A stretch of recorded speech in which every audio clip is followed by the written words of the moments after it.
dwell about. Oh, you've got to press if you're happy to be recorded. We're also going to talk about the style of how to write tweets and the benefit of having a Twitter account, and we're going to fuse them together at the end in terms of blogging and Twitter.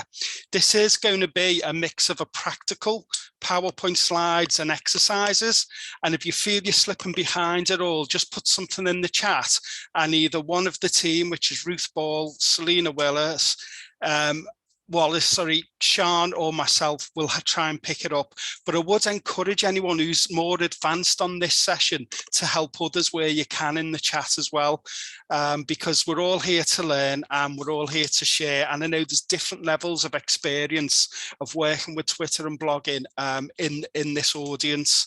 And I also know some of you have already tweeted, some have set up an account but not sure what to say, some haven't set up an account at all. So we've got to cover for all of those levels of experience. So I'm going to start by sharing my screen, hopefully, and we will make a start. Can everybody see that? Yeah, just nod. Great, okay. Yeah. So this is Twitter and blogging. It's going to be a workshop. You're involved just as much as us, and please do put in chat any issues you may have. We are recording it, as you've just seen. Please use the chat to ask questions. Most of the time we want you to be muted just so that one of the team can talk. But if there's something you really want to say, please do flag it up to us. There's Sian's email. If technically you're really stuck during the session, drop Sian an email and she'll pick it up and she'll respond to you. Okay, and this is what we're going to do. We're going to create your own Twitter account. We're going to tell you about what following and followers are, some of the terminology that's involved that you'll hear across as you go on your Twitter journey. We're hoping to provide some advice on how to craft a tweet. We're going to explain what hashtags are. We're going to get you to send your first tweet. We're going to ask you to think about the things to consider when tweeting. And we're hopefully going to give you some tips just to help out, because after these couple of hours, it's you talking to the world, it's you and your account speaking to the globe in effect. And that's why we want to give you those tips and tools. But even after the session, if you're unsure about something or you want to check with something, especially if you're talking about ARC and you work with us, you can always email me or Sian and we'll happily respond, okay?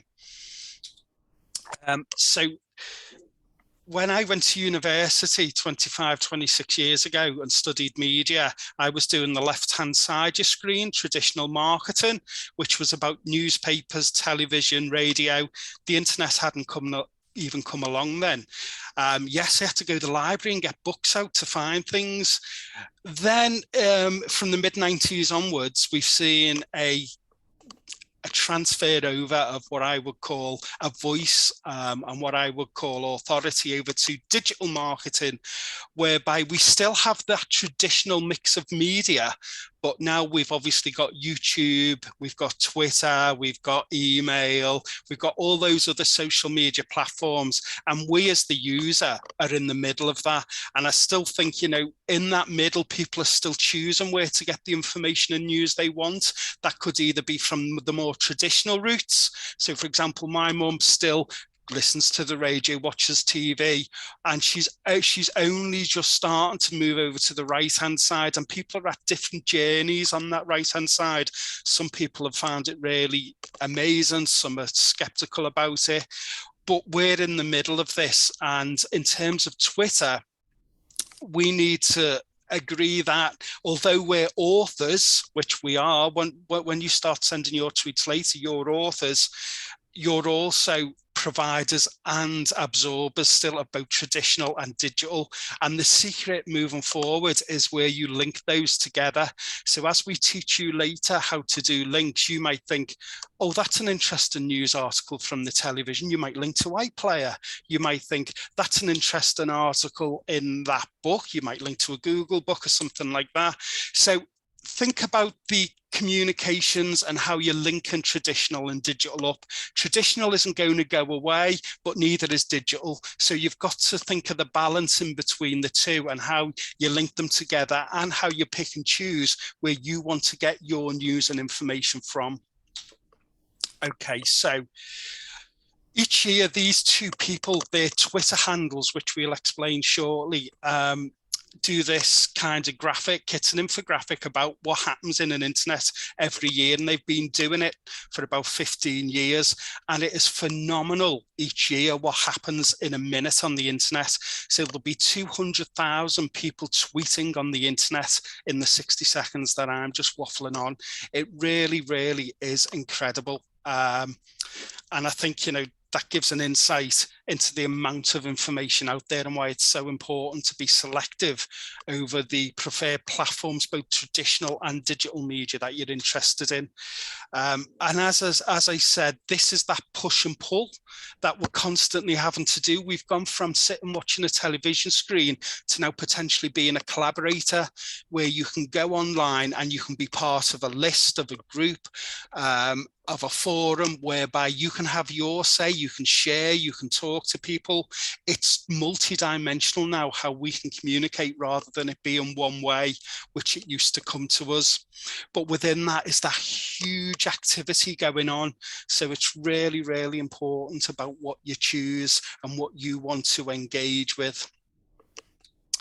So one of those aspects is Twitter, which is what we're here to learn about today. And it's an online and news social network. So it's a network bringing people together. That's in its essence what it is. And what we're going to do is drill down further into that platform and see how it can benefit us as an organization and you individually. So 200 million daily active users there is currently on Twitter, which is a lot of people and a lot of tweets. As we move through, you'll see something called your timeline, and that's where everything goes on. The format may be slightly different if you're on a phone, an iPad or a PC, but in essence, this is the core of Twitter. So in the middle are where your tweets are, and that's called a timeline. And it's called a timeline because every second or minute, based on the number of people who you're following, which we'll also come to, all the tweets will drop down in the middle in a consecutive list by time. On the left-hand side, you've got your home button. If ever you're lost, you can go home. And then there's various options such as direct messages, lists, notifications, which again I'll explain, hashtags I'll explain later as well. But that's your timeline. So in terms of ARC as an organization, if you take that format and put us in it, this is ARC, this is our profile. So we've got 4,350 followers and we've got 3,898 who we're following. So we've opted to follow people that we think could be of interest to us.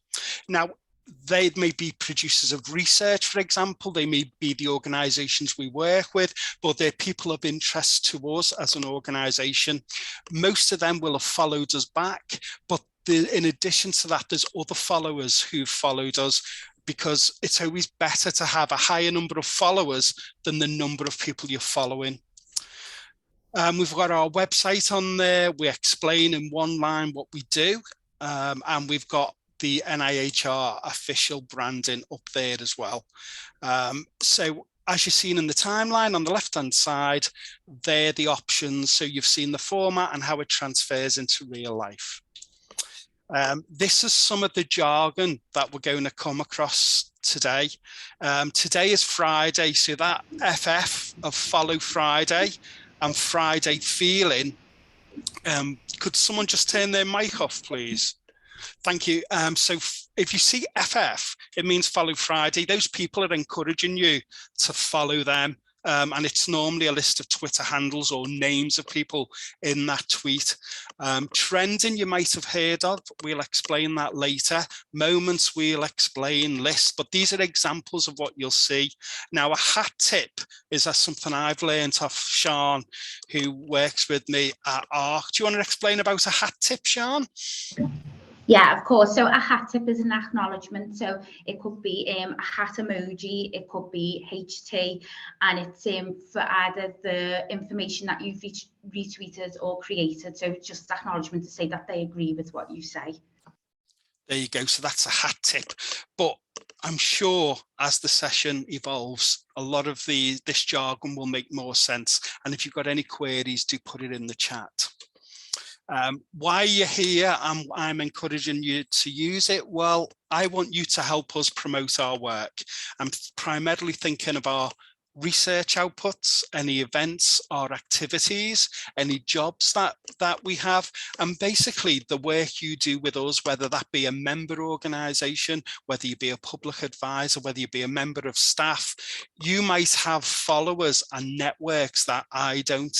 You may have lists of followers and groups that the ARC wouldn't be part of, but you could still put our work out there for us using links, which will show you how to do.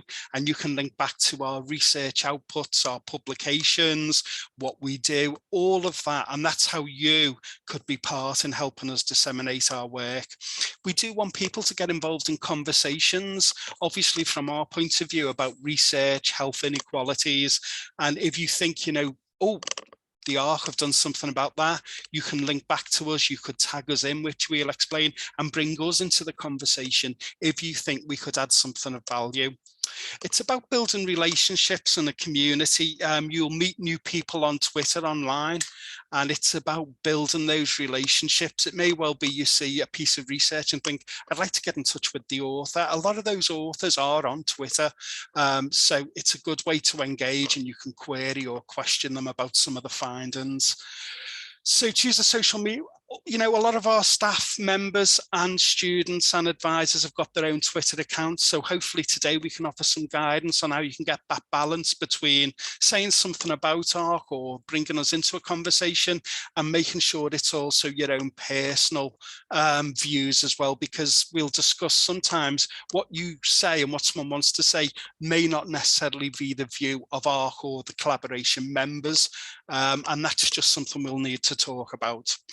It is a personal platform, as I say, so keeping in touch is great. But if you decide to put in your biography, oh, you know, I'm a public advisor at ARC, I'm proud to work on research with ARC, which we would love you to do, we would just need you to think more carefully about some of the messages you send, because it doesn't mean that represents the views of us. And after today, when you go out into that Twitter world, we can't control what you're saying. If I see something that I don't think is representative of ARC or it damages our reputation, I will tweet you and say to you, could you remove this? Or if I think it's something good, I'll retweet it, which we'll explain later as well. Or I'll add a comment to it to bring extra traffic towards it.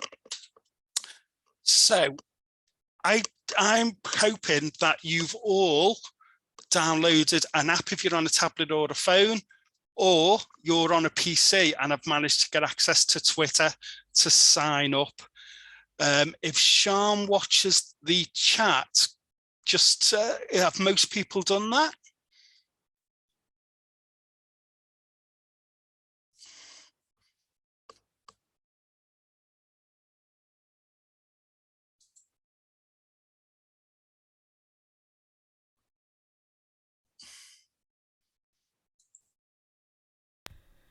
Might be easier to ask who hasn't done it.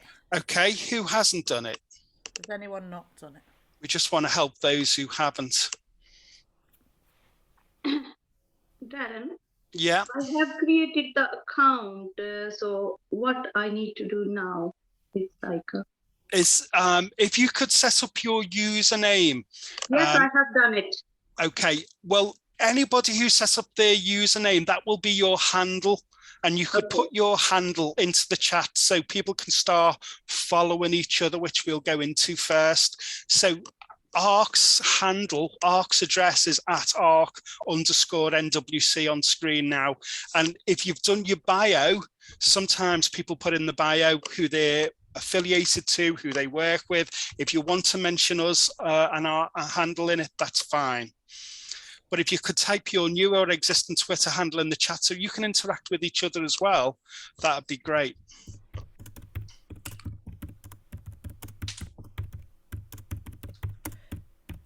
Okay. I've seen that Hina said she hasn't done it yet, that she was planning to do it after the workshop. But I think, Hina, it'd be really good if you could look at how to sign up on this slide and have a go at it now, and you can ask us for help if you need it.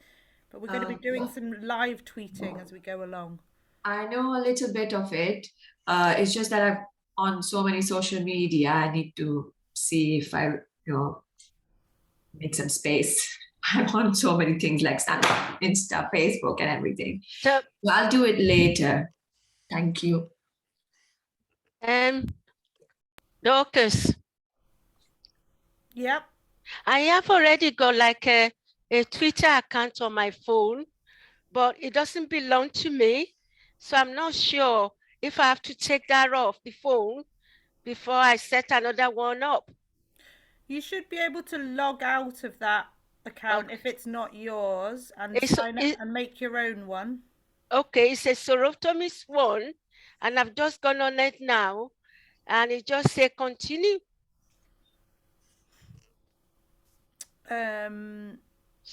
Is there an option to log out, Dorcas? It says continue as Dorcas. No option.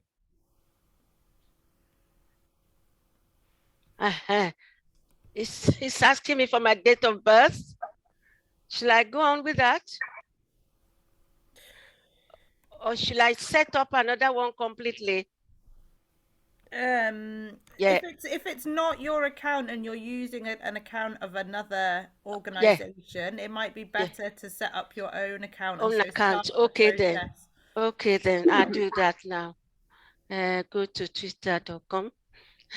Selena, are you happy to just pick up the other hands just before we progress? Because I can't see everybody because of my screen share. Karen, sorry, Saika again. I'm sorry, I've got an account on my phone. I can see it, but which one is, I can't see where to chat.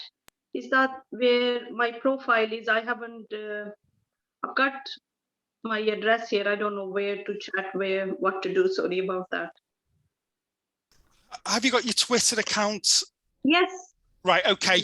Well, right now, as long as you've got your Twitter account, we'll start moving forward, okay? As long as you've got your Twitter account established. Yeah. Is there any other hands up? Are there any other hands up? Let me just have a look. I can't see any hands up at the moment. No other hands up at the moment. Okay, great. So everyone should be at the point where they've signed up to Twitter and they've got a username, which most people have put in the chat now. And hopefully you might have put up your profile and your bio into.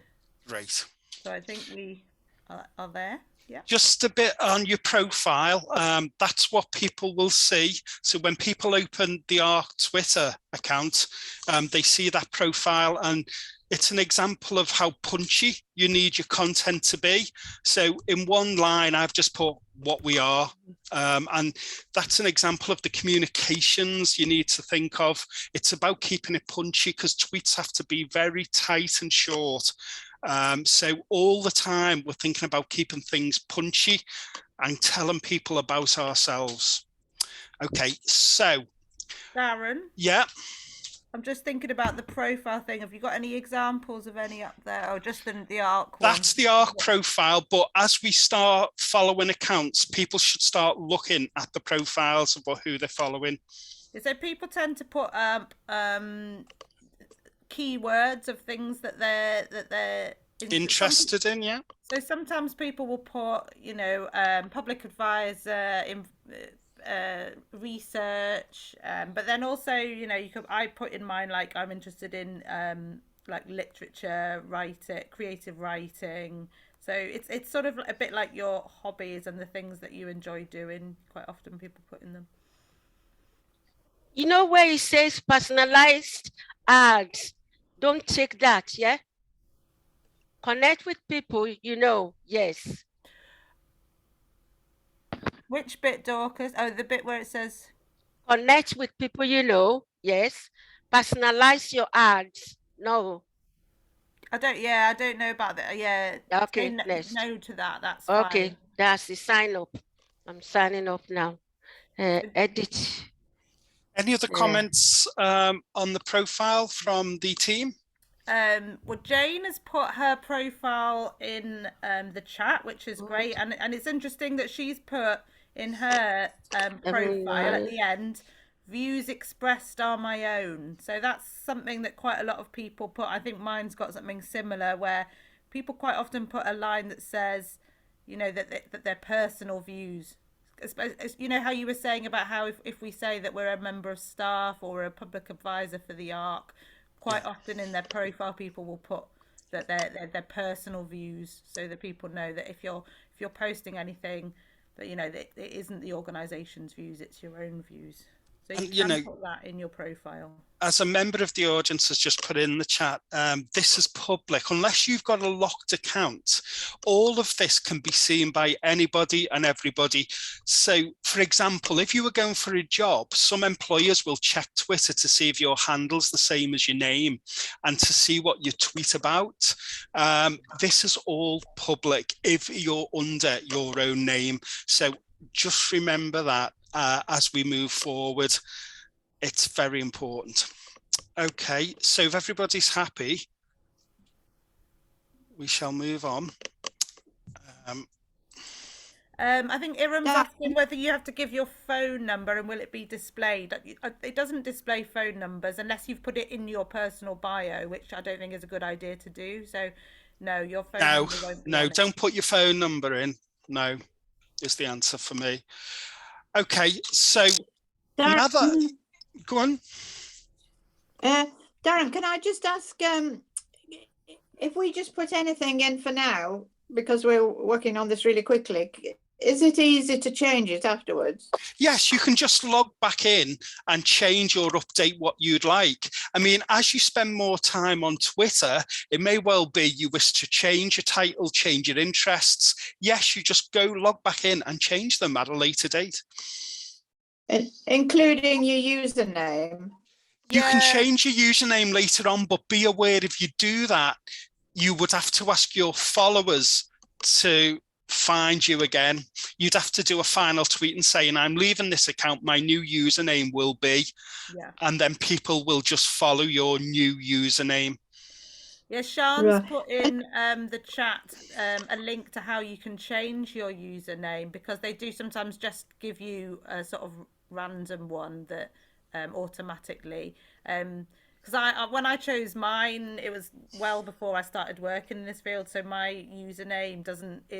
A lot of people use their name as their username, like their first name surname or surname first name or something along those lines, which I don't. But because I've been on it for so long and I've got so many sort of followers and stuff already, I don't particularly want to change my username and lose all the the tweets that I've got already. So I'm just keep my username, even though it doesn't really relate to what I do now. If that makes sense. And is it easiest just to use your name? I think a lot of people do use their name, and unless they're tweeting about something where they don't really want to reveal what their name is. And some people do, if they're tweeting about things that maybe are controversial, or they work in a field where they don't want to link their Twitter to their real name. You know, if they're maybe they work as a teacher or a social worker or something like that, so they might have, you know, a Twitter name that isn't their actual name and they don't reveal their actual name. But most people who are things like researchers will use their actual name because they want to be identifiable so that people can find them, or people that are maybe novelists, authors, artists, things like that tend to use their actual name, if that makes sense. Thank you very much. That's great. No worries, Lynn. You know, the username, is it all right just to leave it as it says here at Dr. Sakeju? Yes. Okay, thank you. So once all of you are at your Twitter account, what we want you to do is you can either use the search engine, or if you know a handle, for example, the one on screen, at @arc_NWC, I want you to find those accounts and press the follow button. So if you could all start doing that, and just put in chat if there's any problems. I want you to start following people. Okay. I know.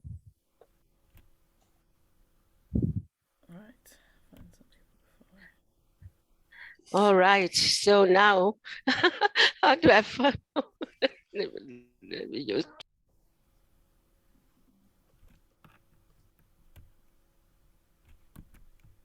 Trying to keep up with the chat. All the usernames. Is there any way we could have like a list of the username, the account names afterwards in case we've missed anybody? Yeah, and start following the people who've put their handles in the chat. That'd Darren, be, yeah. You want us to look for ARC. There are a lot of people are following me already, but Yes. ARC is not on it. Yes, if you've only just set up your account, I might not have done it yet. Okay. Okay. Because I'm not currently in Twitter, I'm just sharing my screen in PowerPoint. But what will happen is if you followed us, I will show you later how I get the notifications and I will follow you back. Okay, Pete? So just hang on then until you... Yeah, just follow us and keep following people who you think you'd be interested in. Okay. You can search ARCs and see what comes up and follow ARCs from across the UK. How do you just search ARC? Once you start following people, it'll tend to start suggesting similar accounts to you that you can follow. So like I follow a lot of the most of the ARCs, or the NIHR, a lot of some of the health journals, organizations that relate to the research that you're interested in, charities, there's just all sorts, anything that you're interested in. I think we can probably do a list of everybody's after this, Darren, couldn't we? Yeah, we'll take it off the chat, yeah. Pete? Yeah, sorry, Dan. This considering I'm part of the Care and Health Informatics group, this is rather embarrassing. Where's the follow button? Have you not? Does it not say follow anywhere? No, it doesn't seem to. Oh, here you go. I found someone. I'm going to follow Jenny Downing. Sorry. Jenny. There you go. Yeah. Right. So when the Twitter account comes up, you'll have an option to follow. Yeah, okay, I followed you, Pete. I think it's you anyway, with your very cryptic handle. It's not you. Thank you. I can't wait to hear Pete Dixon's handle. I really can't. It's at You're going to love Williams. it. It's at what? At Cootie Williams. He was a trumpeter with the Duke Ellington Orchestra. I was going to find you the other day, Pete, to tweet you about something, and I couldn't find you anywhere. You'd have to know Jazz and his personal interest, but that's the difference between having your name as your handle or having something else. So it depends. Pete might not want people to find him as Pete Dixon, but only want his friends or people in the know to know him as that. So that's an example of where you'd use your user handle, and you can go back in and change it if you want, but be aware your existing followers would need to refollow you on that new handle. So please carry on following other people that you're interested in. Yeah. Darren, I've just got somebody who wants me to follow them, and it's a lottery winner, £758 million. Okay, well, you need to be selective over who you want to follow. All that money. I know it's a scam. It's a scam, mate. You have to be. We've all got to take responsibility for who we follow and why we're following them.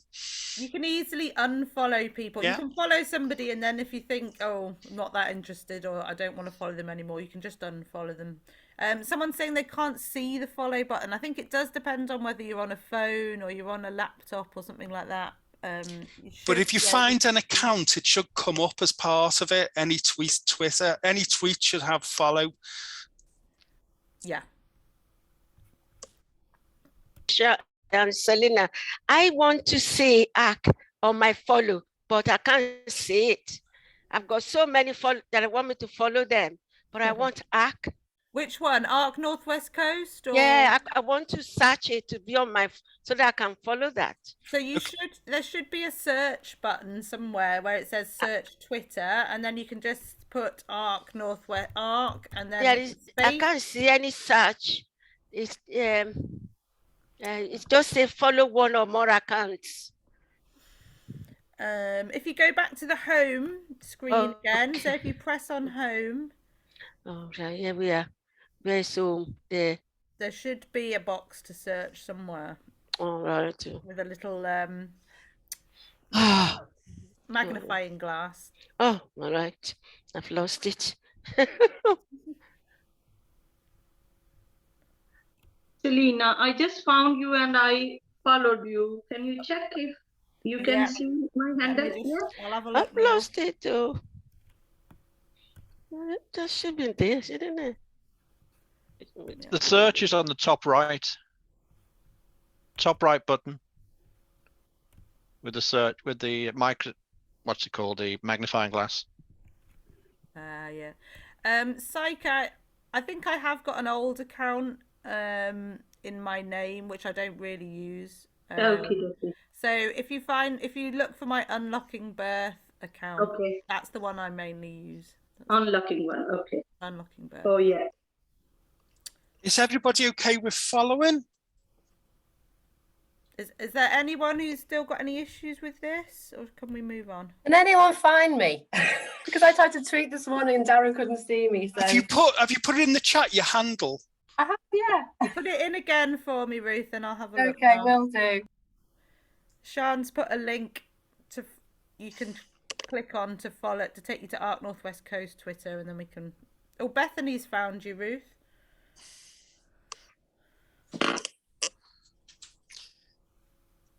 Yeah, you should be getting some followers now. I mean, look, in terms of the followers, you can search for, if you search topics in without worrying about individual handles, you'll also be able to find people with similar interests and shared interests of in that way. There is a cap on how many people you can follow initially as a new user. So you've just got to keep going. If you follow lots and lots today, if you sit there tonight, go, I'll follow loads, it may put a cap on it. So you may have to add some more tomorrow. The chances are if you follow people, they will follow you back. That's courtesy on Twitter. So later on after this, I'll look at the ARC account, see who's followed us, and I'll follow you all back. So that's how the following works. Are we okay to proceed?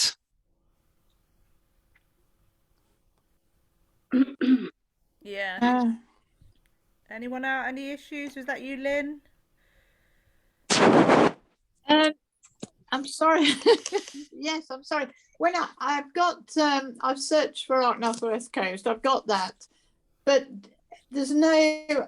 I'm like some others. There's nothing to say follow. So have I got to press something to confirm that I want to follow? What does it look like on your? Coast?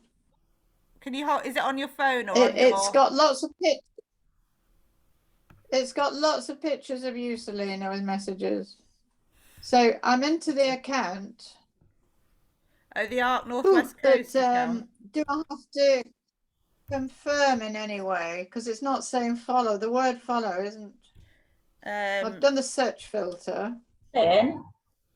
Lynn, sorry, have you got, yes. So you've got Arc Northwest Coast, and if you've got that little banner with NIHR and everything, so you've got that. If you scroll up, you know when you've got all the different tweets, scroll right up to the top where the picture is, and then there should be some little buttons, and one of them should say follow on it. It's come up now. I think I must have gone right into some detail of things you were talking about, Selena, on it. So, right, I beg your pardon, everyone. Sorry to hold it. Okay, so we've talked there about followers and how to get more.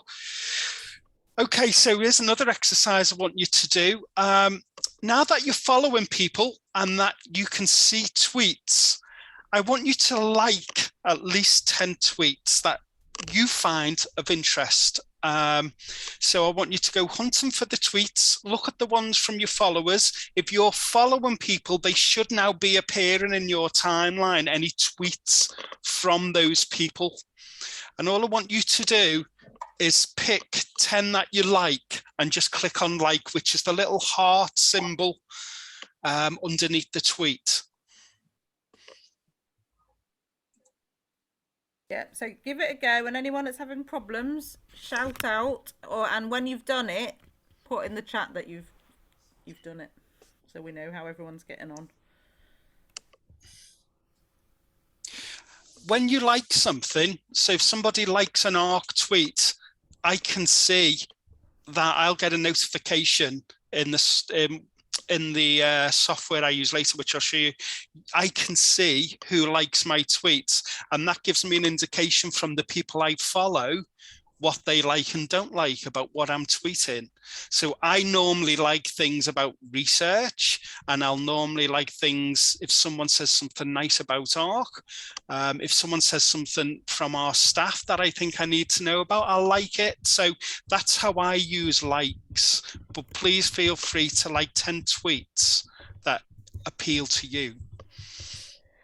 Alison has put in the chat about what is a Wordle, and it's funny because, you know, once you get used to Twitter and you go on it all the time, there's things that they're called like trending. So there's things that like lots of people are talking about. And at the moment, everyone's doing these puzzles, which are called a Wordle. I have no idea how you do them, and I don't really understand them, to be honest. If anyone does know, please let us know, because I haven't got a clue. Do you know, Darren? I haven't done the Wordle. It's like Sudoku. It started off on social media and it develops, it gets a roll, it gets momentum, and all of a sudden people will be tweeting, does anybody know the answer to this? So that's what tends to happen. But Wordle is solving a little puzzle in a square. That's all I know. Yeah. But if that interested you as an example, you could search Wordle in the search box on Twitter, and you could see other people putting solutions, putting some Wordle ones that need solving on. There'll be a community, and that's how you get interested in something. That's how you link up and network. Yeah. Of course, I'd love you all to be searching research and why we do research rather than Wordle. Ask a question, please. Of course you can. On all my followers, they've got tick on them, like as if I want all of them, like blue ticks. Right, so a blue tick is a validation. Yeah. That means they've applied to Twitter to say, for example, Justin Bieber, the pop singer, he may have millions and millions of followers, but he's been validated that he's the real Justin Bieber with that blue tick. Okay. So there's nobody imitating Darren Charles on Twitter or Arc Northwest Coast, so I wouldn't apply for a blue tick. But if I was Justin Bieber or Rihanna or Jane Cloak, because I'm that popular, I would want a blue tick. And all I've got on mine, they're all politicians and well, you must have been following politicians. You must have an interest in politics. No. I mean, the thing is, you could also do a search for your local MP, see if Peter put his hand up. That's what I have not got yet. Can't see where I can search. That's the only thing that I want to. I mean, I've tried to put a word in the chat for Shan just to talk to her, but I can't just get anything that anybody I know on the as followers. Okay, keep having a look, and then we'll go to Pete, then Saika, and anyone else who's got the hands up, because I can't see. Pete. Cheers, Darren. So I'm, according to my profile, I'm following you. Well, the Arc Northwest Coast account, but I can't see any of the Arc Northwest Coast tweets in my timeline. Yes, because I'm not currently tweeting. They're live tweets in your timeline. That's people who are tweets. They're live tweets. To see all my tweets, if you actually just click on our account or search for us, you will then see a list of all the tweets. Your timeline is live. That's people who've tweeted there and then. So if I went and tweeted now, if I come off all of this and went and tweeted, I'd appear in your timeline because you're following me. That doesn't stop you searching me and just having a look back at everything I've done for ARC. Okay, cheers, thanks. Saika. Thank you, Darren. I did follow Jane Cloak and I did tweet her, so it's fine. But when I try to tweet Dawn, it says pending and it says only confirmed followers have access to Dawn. What does that mean? Some people would not let you? Yeah, so Dawn's got a preference on her Twitter account that only certain people, she doesn't want. Is Dawn on the call? Yeah, I'm here. Hi, Dawn. Yes, that's why I raised this. Have you got something on your account? Is your account protected, Dawn? Yeah, I've not been on it for a while, so. Okay, so that's the reason why. Okay, this is very good. Right, that's fine. Yeah. Okay, I can't see it. Can you see me following you, Jane?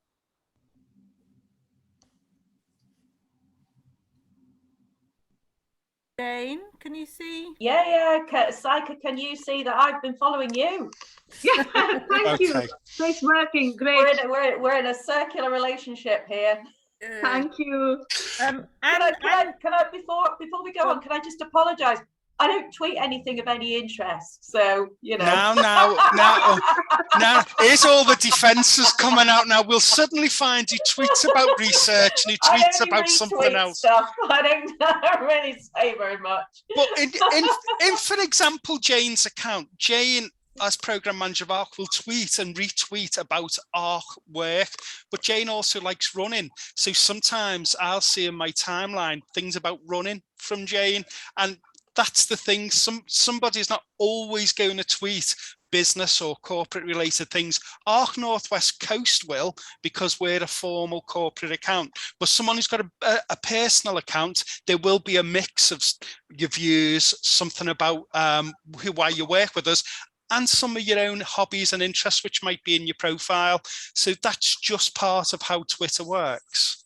Andy Clegg was asking about where the heart symbol is to like something. So if you look at a tweet, underneath it, there's a few little symbols, one of which is the heart, which means that you like it. The other symbols are like a sort of arrow, like an arrow that's going round in a circle, and that means to retweet it. And then a little quote, a little box, like a talk box, that's like where you can reply to the tweet. And then there's also like a little upward arrow with a sort of box underneath it, and that means you can share the tweet on another social media platform. So you can share it on Facebook or Instagram or something like that, or get a link to the tweet that you can put somewhere else. Jane Burton, are you okay? You're looking puzzled. Are you okay? You're fine. Cool. Okay, let me just do a couple of more slides to give you the break from your screen. Twitter actually asks you when you go on, what are you doing, what's happening? And that's up to you to give the answer. You don't always have to answer. I mean, some people still put, like Facebook, what they're eating on every day. And you have to decide whether when you're following that person, you want to know that information. And it may well be you think, I'm going to unfollow this person. They're not giving me anything of interest. But that's why it's so important. You do think about what you are tweeting about and whether your audience would be interested in it. You know, the example Jeff was talking about before, somebody will be trying to hook people into scams by saying, I've won millions of pounds, and they might have an audience who believe that. They might have an audience who think that they're going to win money by it. You have to think about your audience, who's following you and what you're saying. I sometimes in the tweets like to link to other websites and articles of interest so that people can find out more about things. You can voice an opinion, ask a question. We'll talk about hashtags, which will be part of a campaign or movement. But the share button on the website, on websites, when you see something is your friend. So say you go to a research article, you will see sometimes things called share, a little button called share, or the little bird, which is the Twitter logo.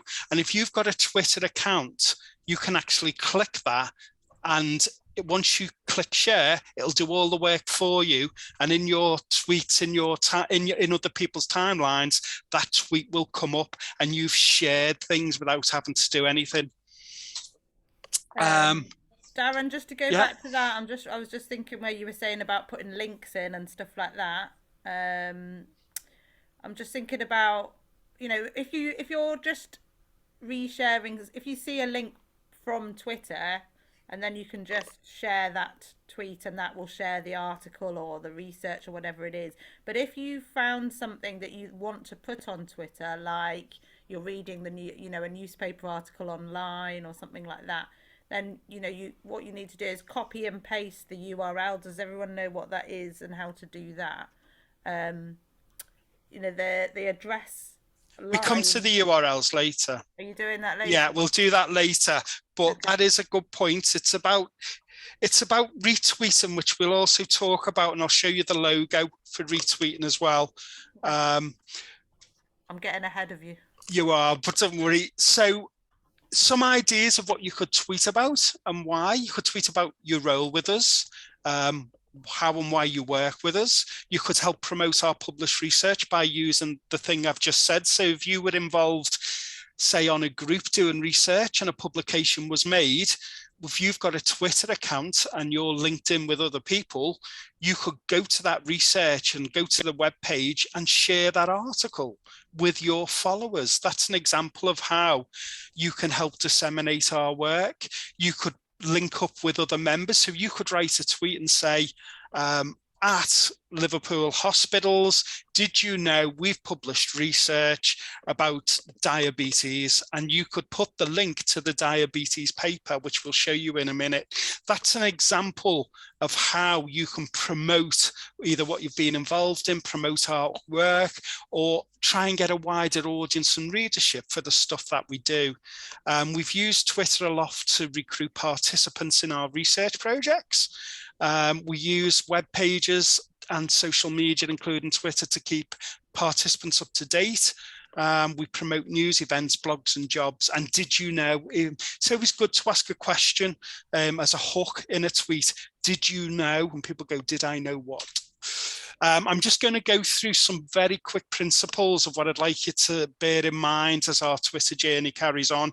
It's about building a network, finding like-minded people and using it to share and collect information. That's it in a nutshell. You get out what you put in. The more time you put into Twitter, the more followers you get. The more informative things that you do and put on Twitter, the more groups and lists you'll find yourself on. And it's about building up your profile and reputation. Tweet regularly. I would say if you've got an account at least daily, and be nice. Don't say anything you wouldn't be prepared to do. I know this sounds basic, but it's something to really remember as principles if you're going to go onto Twitter. If you get trolled, now trolling is where somebody else on Twitter either attacks you online or will really try to bring down your argument in your tweet, and you can get into debates on Twitter which other people will start getting involved in as well. From a corporate point of view, from ARC's point of view, I wouldn't do that. It's not really up to us to be debating in public online. It's not really what corporate should be doing.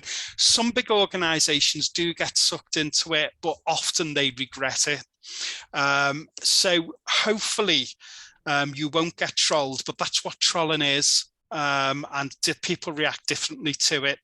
But you can block that person. So you can block that person from seeing your tweets, and they then won't be able to troll you. So you can block people. So we're going to move on to start thinking about writing and sending a tweet now. So you're limited to 280 characters. You'll see a compose button if you haven't already, and we'll have to discuss that in a minute. You can retweet, which lets you share a tweet, and that's where it doesn't mean it's validation. And that logo in the bottom right is the retweet button that you'll see under tweets. So if you read a tweet and think, I agree with that, then you can retweet it. If you look at ARC's account, if you see there's a piece of research that you're interested in, retweet it. And then that tweet will appear on your profile as you be retweeting it. Now, if you want to comment on the retweet, you can. So if you go to ARC's account and I've put something about a new awards initiative we've launched today, you could retweet that and say, this is a good opportunity for any of us who've worked in research recently, and then just put that out there. It's about thinking what you want to say, but if somebody's already said it or it's something new and you wish to promote it, that's the value of retweeting and retweeting with comments. I can't control what people say about it when they retweet ARC. That's up to them. Hello, Pete. It's just to point out, Dawn had put in the chat if she could ask a question. Sorry, Dawn, I can't. Oh, I'll have to rely on the team. I can't see everybody in the chat because I'm share screening. Sorry, Dawn. I was trying to put my hand up, but I couldn't see if I could put my hand up on this. I just wanted to ask, if someone follows you, should you always follow back? Is that right? Because I would not naturally think that's courtesy to do that. But yeah, it is. But then again, there's some what I call bots on Twitter, which are robots who've got Twitter accounts and they just go around following people under a certain subject. So what you need to do is if someone follows you and you're unsure, click on their profile. And if they've got no followers or they've got no profile, it's very rare I'd follow them back. I would expect someone to have a bit about themselves, what they're interested in, and bring their profile to life. Otherwise, I wouldn't normally follow them. Because I once got, I was sent 7 under one name, which I thought was really odd. Yeah, so I mean, you've got to be responsible, and I wouldn't follow those back now. But you can normally tell, you can normally get an idea when you look at the profiles of those who are following you, if they're genuine or not. But I'd look at their profile, look at their number of tweets and see, use that as a judgment. And also, as Darren was saying, especially to begin with, you're limited to the number of people and you can follow quite a lot quite quickly. So I think at the moment I'm limited to 5,000. So I tend to be nearish that number. So if I follow a whole load of new people, it'll start saying I'm not allowed to follow anyone else. So then what I need to do is go back and delete accounts that I've followed in the past that that I'm not interested in anymore. There is a thing that I use called Tweets Map, where it can show you accounts that haven't tweeted anything for the last 6 months, and then you know that they're not very active, and then I tend to unfollow them. And then that frees up some space to follow new people, if that makes sense. What's that called, Selena? Can you put it in the chat?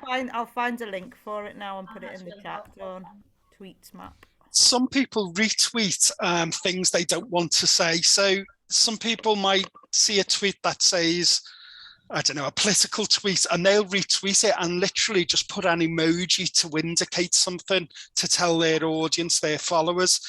So it may be a pair of eyes, it may be a pointing finger, it could be something to just raise awareness of a retweet. Doesn't mean they endorse it, but it's an example of saying, look at this, okay? Can you all see a screen like that in order to compose a tweet?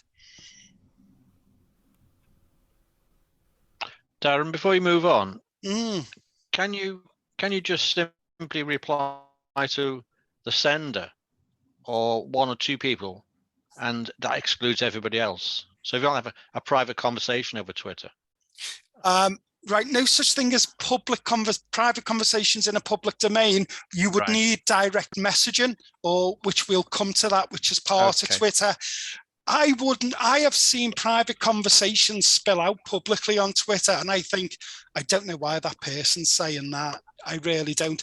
But that's up to them. It's about being responsible for what you put out. There are some very senior academics around the world who are very passionate about certain views on, for example, Brexit, and they'll put out their personal views and debate it. And it's up to the individual and what they want to do, but always be wary that your tweets are archived and they can always be recalled. That's my advice. So can everybody see that screen? If you can't, just let us know in the chat.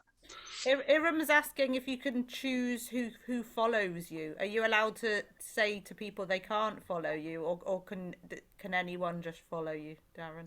Well, anyone can follow you, but you could just block them or not follow them, which would indicate you're not interested in them. Yeah, so you don't have control over who follows you, but you can, you can mute them so you don't see anything that they say, or you can block them if you don't want to hear them. Unless they're bots, there's no real reason to stop people following you. But if they were to send you tweets that you didn't like, you could block or mute them. So can everybody see a screen like that to send a tweet? Jane Burton saying she can't see that screen.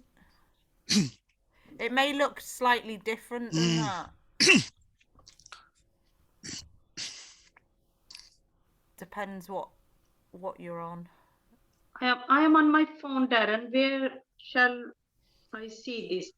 On the phone, have you got a little, it looks like, you know, people used to have pens with feathers on. Yeah. The quill, what were they called?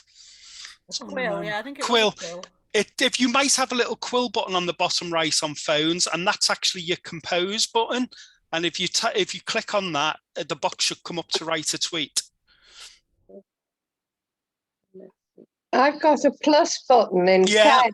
Yeah, that's it. You can use that. That's your compose button for your tweet. Okay. Okay. Is everybody okay to Darren, move on the main? Go on, Jeff. On the main screen, it's just a blue Twitter. Sorry, the blue tweet, is it? So that one you're showing us, I think, is on the phone. But the one on the left-hand side of that, my PC is just says left-hand side at the bottom says tweet with a blue long.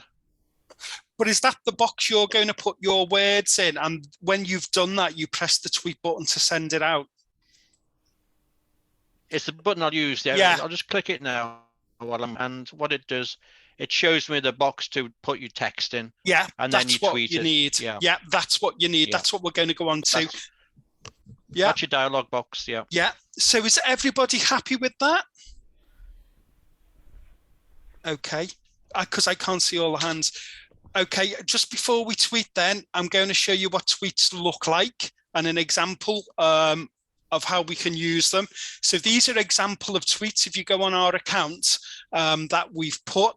So what have we used Twitter for? We've promoted an event about realist reviews and synthesis, which was at Lancaster University last week, and that could be of interest to staff, members, public advisors.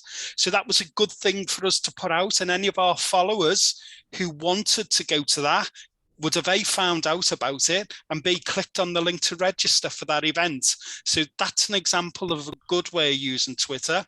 There's a job going in the Groundswell initiative, and you'll notice that I've added their handles in of the Groundswell and of the Liverpool University Public Health Department, and of Dr. Ollie Butters, who works with us, and Sarah. Geography Sarah is Sarah Rogers. So you can see in that tweet, what I've done is I'm encouraging them to tweet because it's relevant to them and their followers would be interested in that tweet. There are links underneath the bit.ly, but we'll come to that later. On the left-hand side tweet, you can see the value of the PIT using an image, which we'll talk about soon. And that's just about latest research and an article about mental health support interventions we've put out. Notice the use of a hashtag, which we'll come to. But what I'm trying to do is get you to see how tweets can be used, and that's how we use it to promote different things. Okay, so here's an exercise I want you to do, okay? I want you to compose a tweet within the character limit that explains how you work with us. It may well be you work on a project with us. It may well be you're a student with us. It may well be you're in a member organization with us. And I also want you to explain in one line what ARC is. Now, that'll probably shock a lot of people. But if you need help, I can show you an example of what I tweet. Would you like to see the example, or do you want to do it yourselves and have a go first? Let's have a crack on. Go on, you have a go first, and then I'll show you what I'd have tweeted if I had this question.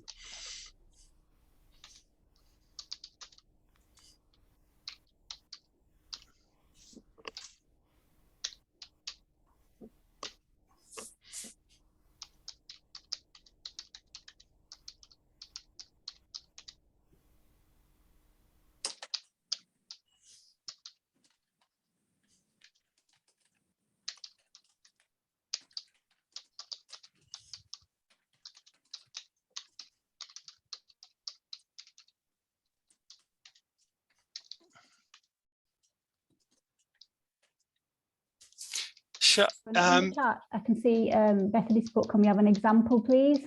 Yeah, okay. Here's an example of what I had to put in the tweet as an example.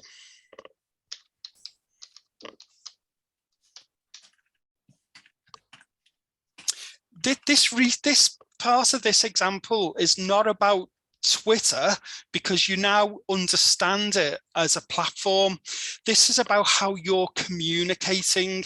This is about thinking, how can I maximize the use of Twitter? So for example, I would retweet that tweet because it's a stakeholder in the collaboration, i.e. it's a public advisor, and they've mentioned us. It's clearly valid because I know our organization researches air quality, and it's a great way to educate the followers out there of what ARC actually does.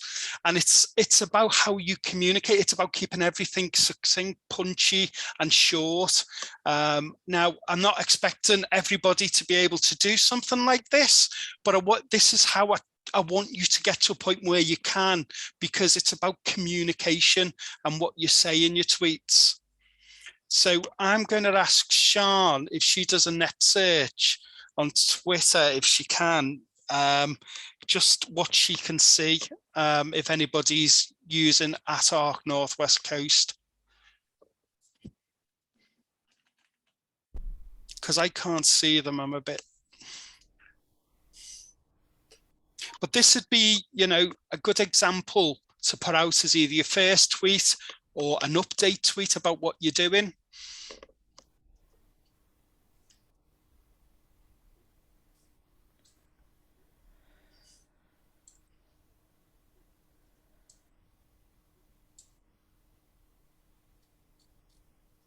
So I'll just unmute myself a second. I can see Charles Williams, Jeff Settle, Ruth Ball, Selena. Yeah, they're the ones that I can see so far. So these are tweets that have gone out there now public, they're in the public domain. So you've sent tweets out to the world. So well done, everybody. You're now on Twitter and you're sending messages out. People can see them. And later on this afternoon, I'll retweet some of them. So you are now on Twitter and sending messages out to the world. Anyone need any help? Put your hands up if you do. Or shout out if you can't put your hand up.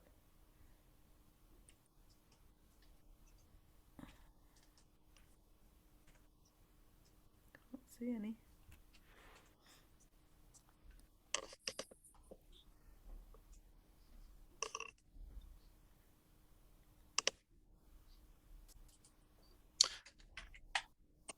I can't wait to read Pete Dixon's tweets. I wouldn't get too excited. Oh, I can see some of them coming up on my on my Twitter feed now. I'll start liking and sharing them, retweeting them. But remember that. Remember what we've learned already about liking. And if there's something other people in this audience have put, you can like those tweets. You can retweet them if you think it's of interest and would be of interest to your followers. Please try that now.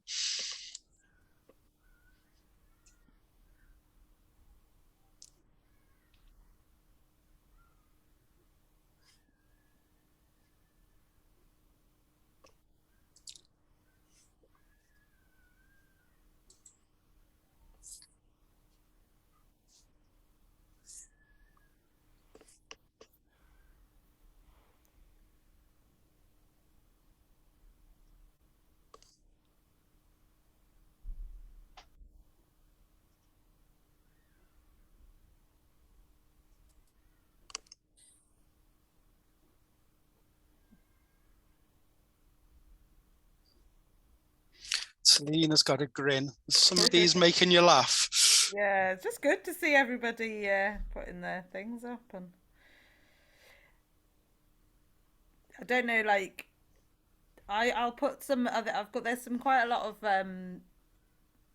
slides we might not get to that we can send out afterwards for some of the researchers about you know, or whether we do a follow-up workshop at some point, a sort of Twitter Mark II about you know, some of the ways that you can use it around research impact and for particular projects and things like that, because it can be used for the ref process to show impact from your own research as a researcher. So there's lots of ways that you can use Twitter. I'll put a link to a really good study in the chat in a minute for any researchers or PhD students that are on that can talk to you a bit more about that, because I don't think we'll have time to go into it today. I would like to say, just on the back of that as well, you've got to remember all of this, even though your followers can see your tweets. If I went and searched for research into air quality, my tweet could be pulled up by a newspaper reporter, for example, or another researcher. They wouldn't necessarily be following me, but when you search Twitter, it can read your tweet. So what you put in the tweet can also lead to new followers and people who are interested in the work you're doing. And if, for example, a journalist does take an interest into your work on air quality, that's when you'd have to make sure you were tagging me in or liaising with us as an organisation, just so we could speak to the journalists collectively.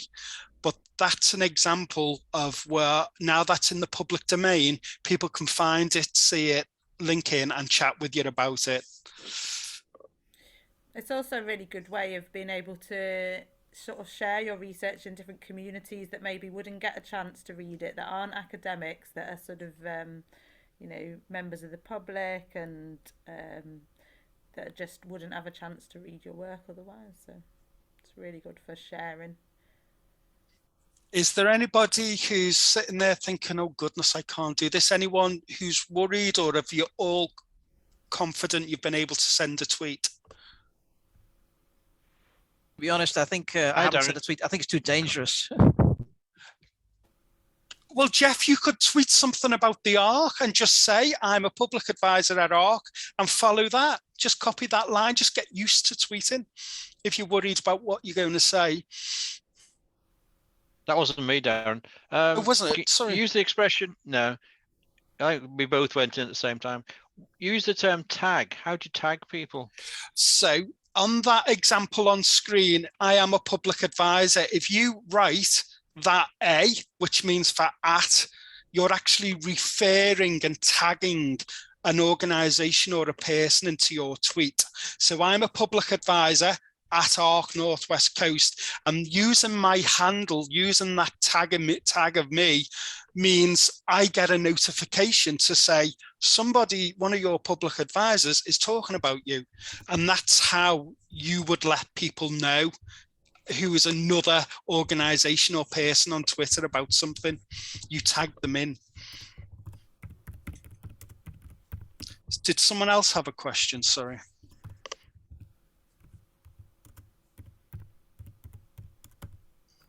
Hi, Darren. I think he was trying to say he didn't want to tweet or something for security reasons or confidentiality.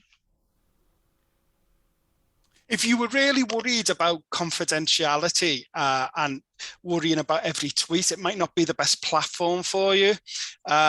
Because go back to the point, it's all public, it's in the public domain, unless you're going to lock your account, which at your development stage, I wouldn't recommend yet, because you won't have many followers. I'd just say it's not for you if you were really worried.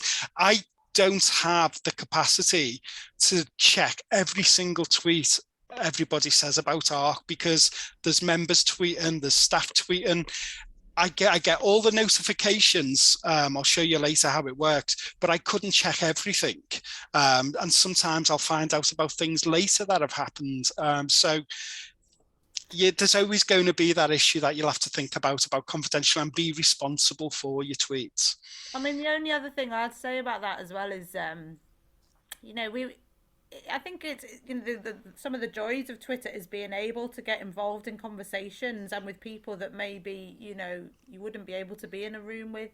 You can get in touch with authors about their books. There all sorts of people are on there that will actually communicate with the public through this medium. So it's quite exciting. And even though we've talked about some of the risks, obviously, you don't want to be tweeting, but you can talk about controversial topics that are research related, like, I don't know, climate change or something. You can have a view that isn't the same as everyone else's, and it isn't necessary, as long as you're respectful. Think about it how, if you would say it that I would only tweet to somebody, what you would say to their face, if you were seeing them in real life. So, it's okay to have a conversation with somebody where you disagree, but nobody should be offensive to somebody else on Twitter or about their ideas or anything like that. And I've been tweeting for quite a long time, and sometimes about things that can be controversial, and I've never had any of this trolling or anyone messaging me in ways that I wouldn't want them to. So although it can happen, I don't think it's as common maybe as maybe it can be implied. I've been tweeting for a long time and it hasn't happened, so don't try not to worry too much about that. I can give you a practical example of how it works with big organizations when you tweet and tag them in, though. Back in 2010 or something, I worked for Riverside Housing in their press office, and I set up their Twitter account, and the chief executive come to me and said, people won't go online and report a broken window. And I said, they will if there's an address that they can do that. And we launched the Twitter account, and people started saying, why hasn't this been repaired at Riverside Housing? And now in their call center at Riverside and Speak, they have people dedicated to answering just tweets. That's how much it's evolved. That's how much it's moved online. People sit there and say, I won't do this through the website. I'm going to tweet a picture of it and embarrass them and tag them in. That's the world we've moved to now. So that's how, as an organization, you have to be responsive to Twitter. A lot of people will complain about, I don't know, Sainsbury's or Tesco, tag them in, I think it's at Tesco customer service, and they'll go public and complain. So we're always aware as an organization from ARC of, that's why we have TweetDeck, which I'll show you later. We're watching what people are saying and where we are tagged in. We always need to keep an eye on things. But that practical example is how much people did embrace to make messages and communicate, and organizations do embrace it, and they have embedded it in the customer service. Okay, let's move on.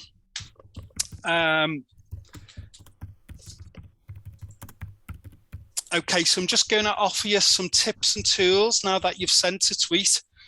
Okay, so I think, Sian, do you want to talk about nicer? Yeah, of course. So nicer is our tone of voice and how we speak to people.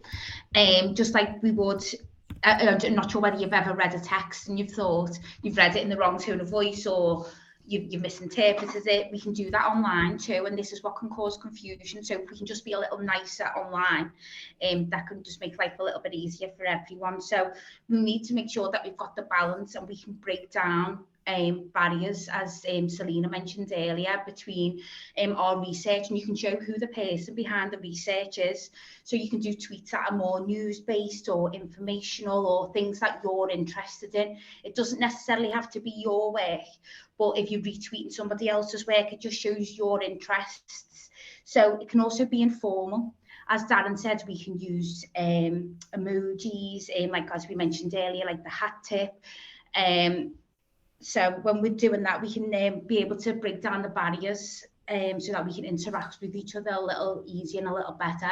And we can build our network that way too. It's a conversational tone, keep it going. We don't always have to follow everyone back, but somebody might mention you. You can remove yourself from the mention if you didn't like it. I know we spoke about that a little earlier. But we can be part of the movement to work together to get our research heard and seen, and be part of the conversation together. Also, we can be enthusiastic, as I've just mentioned. We can talk about we can retweet other people's work, and then that all goes into the narrative of the conversation as well. And also we can be responsive. Don't just broadcast everything, don't retweet everything, but by being responsive and replying, you can build your network, and the right network that will work for you and your research too. Brilliant. Thanks very much, Sian. Be nice and you should get nice back. We talked about mentions. So on the right hand side there are a couple of examples of ARC tweets, and you'll see that there's examples of people who've been tagged in. So on the right hand side, there's one there, at Claire Rotherham of Merseycare discusses the pioneering at life rooms. So what I've done when I've composed that tweet is I've deliberately tagged in the handles of people who that project is about. And Sorry, Darren, could you make that a bit bigger? I can't see it. Let's see if we can. Goodness me, I don't think I can actually.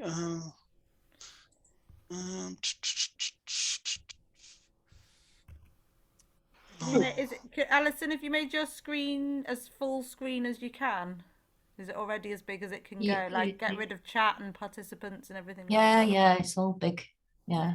Can you do like a zoom in on your computer, Darren? I don't know. I'm trying. Doesn't let you do it, does it? No, I can't. I'll just move nearer the screen. yeah, just move nearer the screen and hurt your eyes. Don't worry, because we're going to send all the slides out to all of you anyway. All I want you to think about, even if you can't see the detail, and I apologise for how small they are though, is the use of mentioning other people and organisations in your tweets, okay? Especially if you're going to tweet about a particular project or research, for example, who's involved. If that research is in a journal, copying the handle of the journal, but you would have to go and find that. So for example, that one, which is about, what was that about? Plan changes in the life rooms. I just Googled life rooms and I found their Twitter handle, which is at liferooms_MC on their website. So sometimes you might have to do a bit of research to go and find them and compose your tweet, but that's just part of the journey on Twitter. I was hoping, and I can't remember if they did now, that Merseycare, who will obviously have thousands of followers as well, that they'd retweet that, because it's a good thing that Merseycare have been involved in with us. And that's how we try and work with our members. On the left-hand side, that's Clarissa Giebel, who's one of our researchers, and she's copied in one of her PhD students on the back of one of the tweets we've sent out saying this could be good to attend.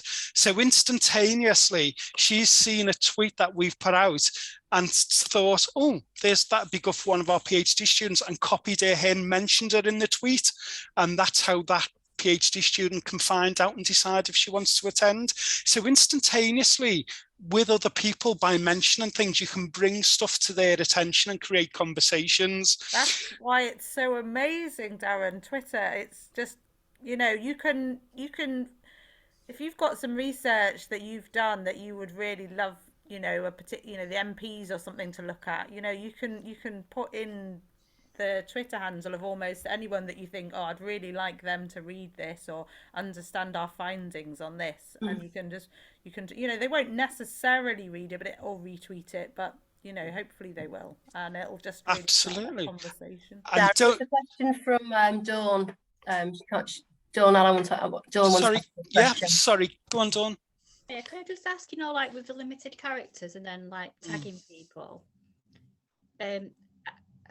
how many, what's the maximum tags? So you've got 280 characters, and you've got to decide when you write your tweet, and this is where your communication skills will come in, how many people you want to be in that tweet, and that might stop your message being said. So you have to get a balance between the words you want to say and the people you want to mention in your tweet. You can tag, it's a bit advanced for this, but you can tag and tweet groups of people, and that's also the benefit of using lists, which we have time we'll talk about later. But I would, if you've got a certain piece of research or a message, I would definitely mention them and tag them in. Be targeted about who you want it to be. When I see tweets with lots and lots of handles in, I'm thinking it's not really personalized enough for me.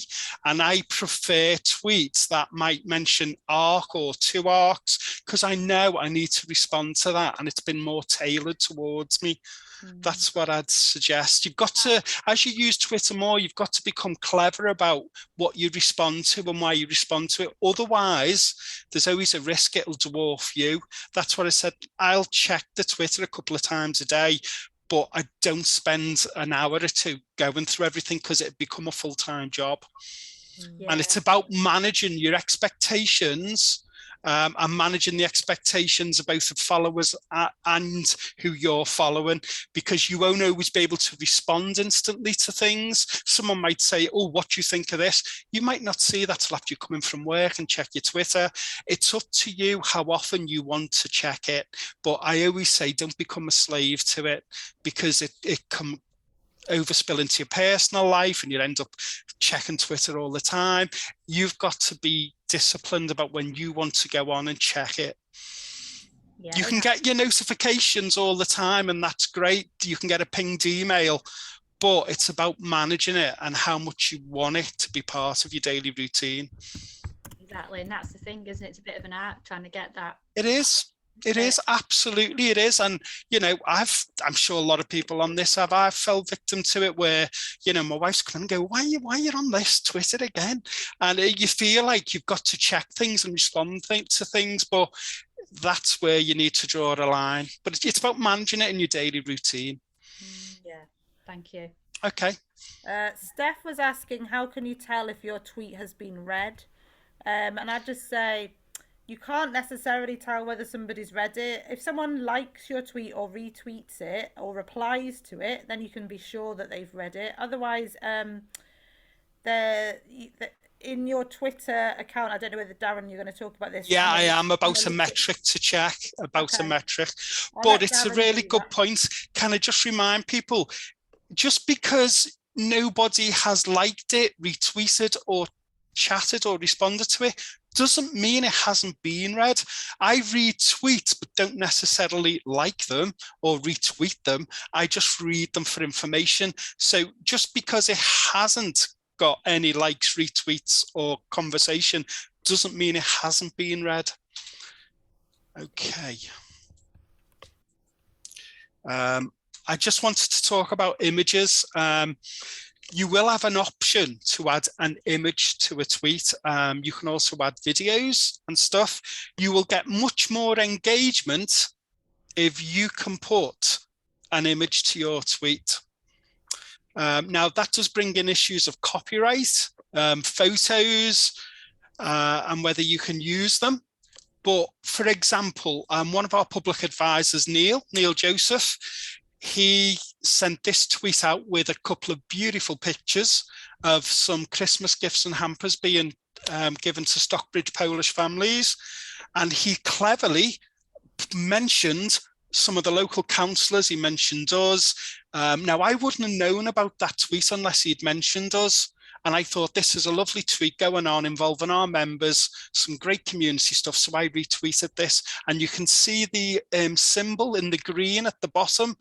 That's me retweeting it, and I can reply to that tweet if I want. Now, even though that's Neil Joseph, his handle is @JackFrosd777. I may not have known that if I didn't know it was Neil, who he is. But that's an example of your user handle and what you got to think of. But that's a great tweet. That's a public advisor saying, I'm in the community, this is what's going on. He's used a hashtag, which I'll talk about later, called Plant and Hope. It's a really, really clever and nice tweet. And I think, you know, if you've took those images, and as long as you've got permission, those pictures bring that story to life. And I just think that's a really good tweet and a good example of how you can use images. Any questions on images? Darren, shouldn't the pictures of kids be kind of covered up though, don't you think? It depends. I see constantly pictures of kids and I think, but then if the parents are in the image and they've given permission, then, you know, that's fine. As long as the parents say, yeah, that's fine. And we won't always have the time to put a media consent form under people's noses on an event like that. But I can only assume that those people have given consent for those pictures. I am not there. I'm not there. This is the thing. You can't be everywhere. You're relying on people being responsible for what they tweet. Yeah, I agree. I just think it's a bit of a worry when people are receiving something, aren't they, and there's a child in the picture.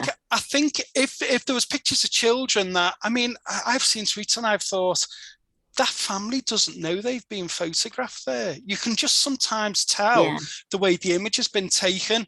But in this particular tweet, I'm pretty confident that they'd have known, and I know the council and the others retweeted it as well. I'm pretty confident they'd have known, but that's what Jenny's flagging up is a lesson for us all. Ask the people you're going to take a picture of if you want to tweet about it. Are you okay with this being on social media? It's probably gone on Facebook and everything else, and it's probably been interconnected as well through Facebook, Instagram, and the rest of it. I know. I just think for this topic, I think it should be quite sensitive because they're being given something, aren't they, by a charity? And I wonder about the child, and that's going to follow them, like you say. Once it's in the media, it's in there for life, isn't it? Yeah, these tweets can always be pulled back. There's search engines dedicated to archive tweets. I take your point, but again, this is the thing. You've got to be responsible for what you're tweeting out. This is about people authoring tweets and being responsible, and you've got to check with the people who are involved. Okay. These are examples of where you can source images. Most of these are free and you can use them. So for example, if I'm tweeting something about one of our researchers, I'd normally put a picture of them up or a picture related to the research that they're undertaking. So try and align the images that you choose with the narrative, with the story of your tweet. I'd always, or you can come and ask a friendly comms person or team, so that rules me out, but I'm sure you'll find some. What else to include in tweets? I'm just going to give you an example. Mentions, links, videos, hashtags, the emojis, which Sean talked about earlier. This tweet is about a blog that a public advisor of ours has scripted, and it's about her arguing how public's voice can be a catalyst for change. So I put a picture of her in to entice people in. It's a personalized approach on tackling health inequalities. And I think people would like that. I think, yeah, okay, I want to see what she's got to say. So that's how use of images can help with your tweets. Does everyone know what hashtags are? We're going to come to them, I think. Okay. Okay, so here's a little exercise for you.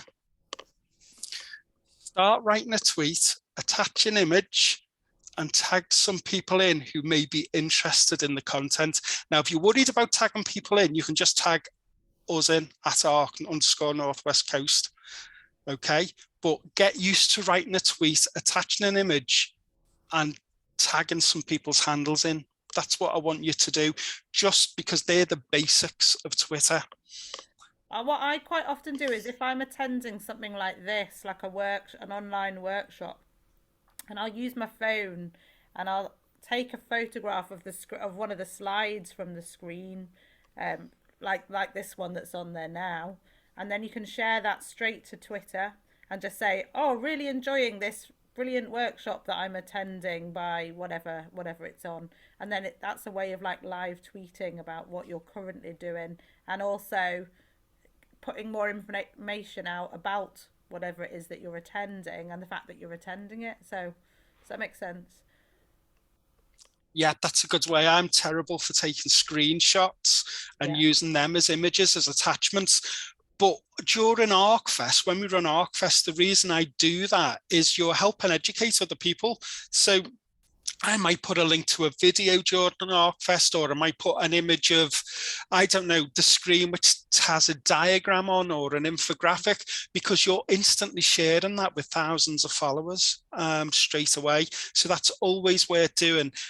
If the ArcFest is in the public domain, that information, so it doesn't matter even if I take images of that, but especially graphics, graphs, infographics, where people can click on it and see it for themselves, you're again helping disseminate messages.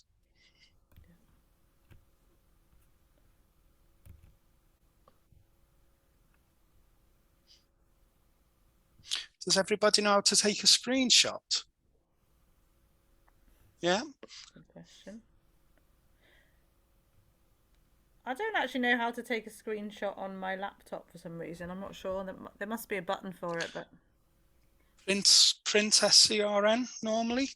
I was going to say, Darren, I had to relearn once I got this work laptop because it was completely different. I've got. Was it? What is it on the laptop? I think it's function or the Windows button and then the print screen. Right. And I used to have one where it was like function and alt and the print screen or something like that. But yes, I think they do differ a little bit. Yeah. And you know, if you unsure, Google it and it'll tell you how to do it on your particular machine, because screenshots are really useful. They really are, as an instant way to communicate them on Twitter.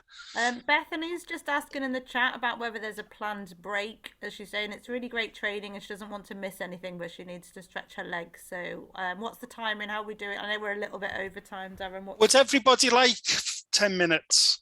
We've got a break scheduled at 11:45. 11:45. Okay, well, we've only got another 14 minutes, but if people really want a break, do you want a break now? I suppose we could break and then finish off the twittering and then start the blogging, or do you want to stop twittering and go into blogging? Well, let's have a break, right? Let's get people back at 1:45. We'll do 15 minutes more of tweets and then we'll move to blogging, okay?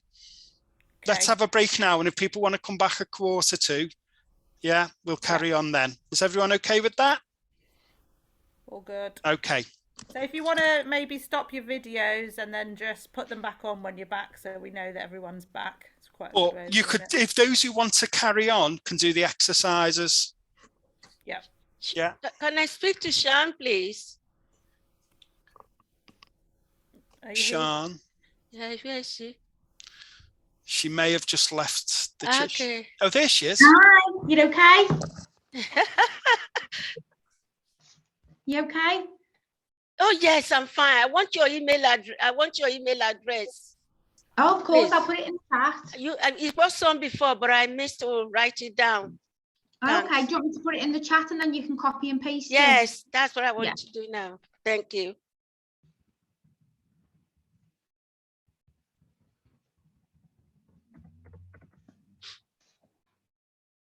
You go, that's in there. If Thank you. you. Need anything, just drop me an email. Yes, because I'm a bit behind. Okay, don't worry. Well, yeah, just email me and we'll sort it all out. Don't worry. Thank you.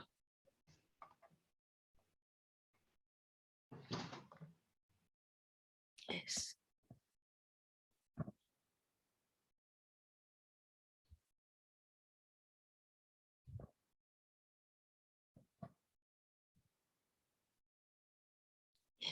Thank you.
You're not singing the Pet Shop Boys today, Darren.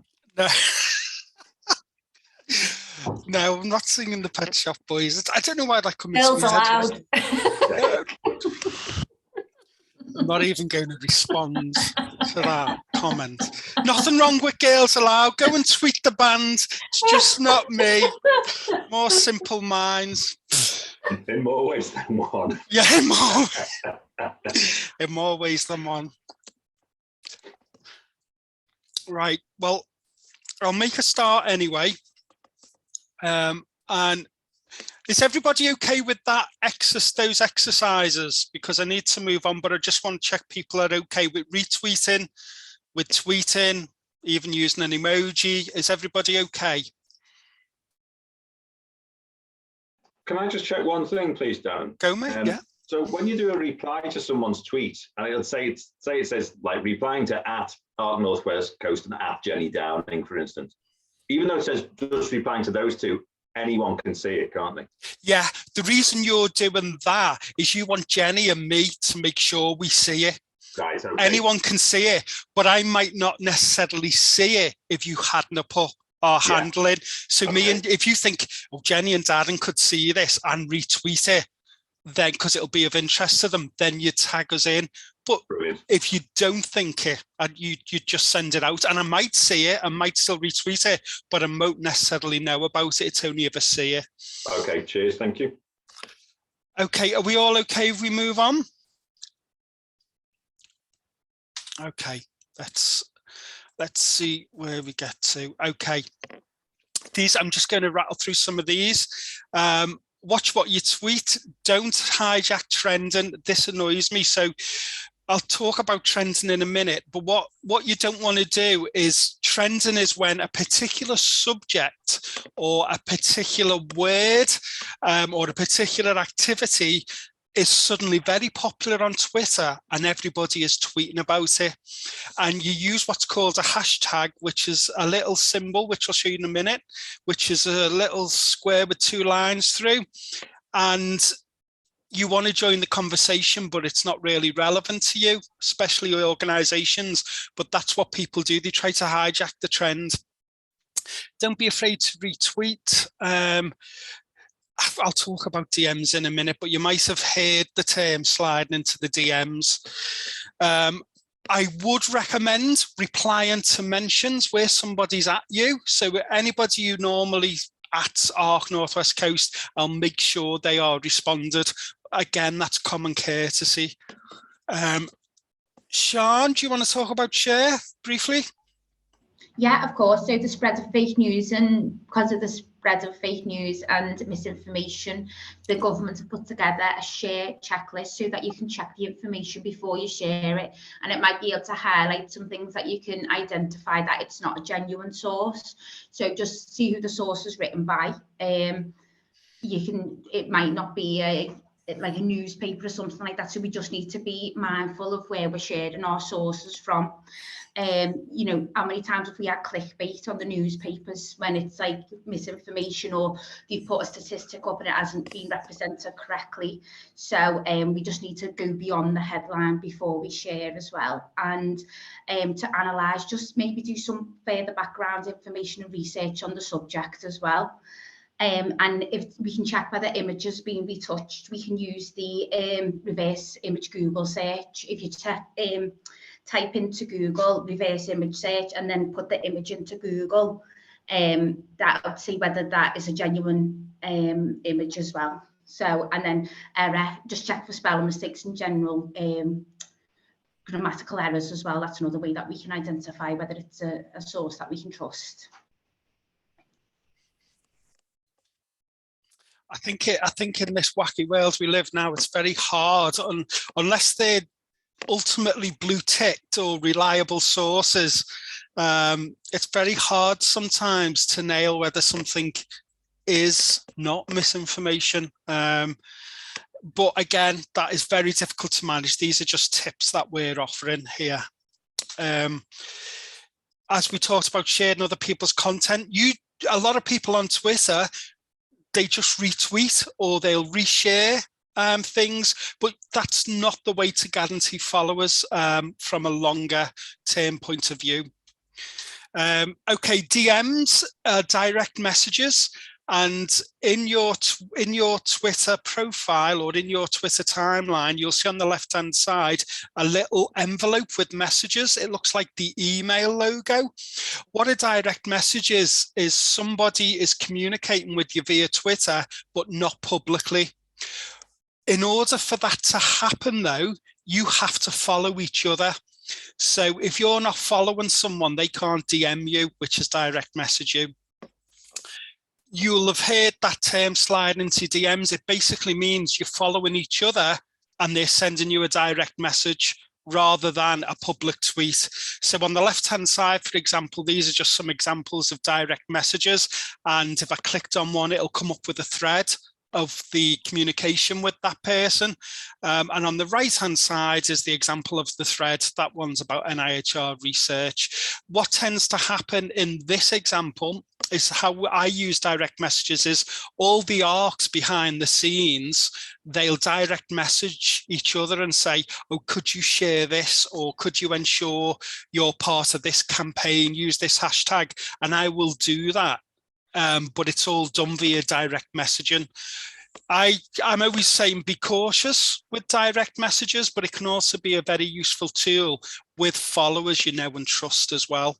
But that's what the DMs are and for. Okay, you don't have to respond to a DM if you think I don't want to respond. You don't have to, but it's a way sometimes of building your network and contacts, not public facing. So that's direct messaging. I found with direct messaging, I found that sometimes people will, especially if you've just followed somebody, sometimes they like direct message you and say like, oh, can you retweet this or that or the other? And unless you know them personally, I just tend to ignore those type of ones. I haven't found direct messaging has been used that often. Like very rarely will somebody message me by DMs, but yeah. Okay, but that's direct messaging. I just wanted to mention trending. As I've already said, it's certain words, activities that can be trending. I don't know who K-pop are, I think they're a band, but you can see if you typed in the search engine the hashtag, that's the hashtag symbol, and a hashtag groups things together. It brings things together just on that particular word and after that symbol. So hashtag K-pop will bring all the tweets together in your search for K-pop, and then you can either like, so K-pop sent a tweet there and 5,000 people retweeted, 6,000 liked it. If you typed in hero firefighter, you'll get stories about firefighting and a story. I tend to use this if there's a particular research story in the news, or if I see an activity that we are researching about trending, I will then use that in the tweet. So I'm not hijacking it, I'm contributing towards that debate. But collaboration there, so for example, in the bottom left-hand screen on the left-hand mobile snapshot, sorry, it says hashtag collaboration. I would still use hashtag collaboration in a tweet at that time, okay? So it's about using hashtags when you can and when you think they're relevant. But that's what trending is all about. I just want to talk about links in your tweets. Obviously, URLs, which is a web address of a web page, are very long at times, and they burn most of your 280 characters. So there's little tools you can use on the internet whereby if you go to type in bit.ly or goo.gl, you put the long website address in, the long URL, and it will automatically shorten it for you. And then you copy and paste that into your tweet. So for example, I know it's small, but on the right-hand side, there are 2 links, and I've used bit.ly to do that. And that's a link to the research article from our Midas team and a direct link to their research publication. So if people just want to read the publication, I've added the link. And if they just want to read the article, I've added that as well. You're providing choice for the user. But what you're also doing is ensuring those big long web addresses don't clog up and use your 280 characters. Okay, so Pete on links. Yeah, just quickly, I'm aware that you don't want everyone putting the same URL into Bitly. When you put it in, that comes up with like a unique one. So if someone else tries to put it in, will that bring up the pre-existing one that maybe you've put in already, if you get what I mean? I think it'd issue a different one, but it'll still go back to the same. It'd still go back to the same page. It wouldn't make any difference. The Bitly links are normally personalised to you, what you've asked for it. So Bitly won't be bothered. Oh, someone's asking for 10 different links to this same research. They won't be bothered by then, and it doesn't matter as long as you've got it and it's in your tweet. I always check the link anyway, even after I put it in Twitter before I send it, just to double check that it is working. But that's how you make the URL shorter for your tweets.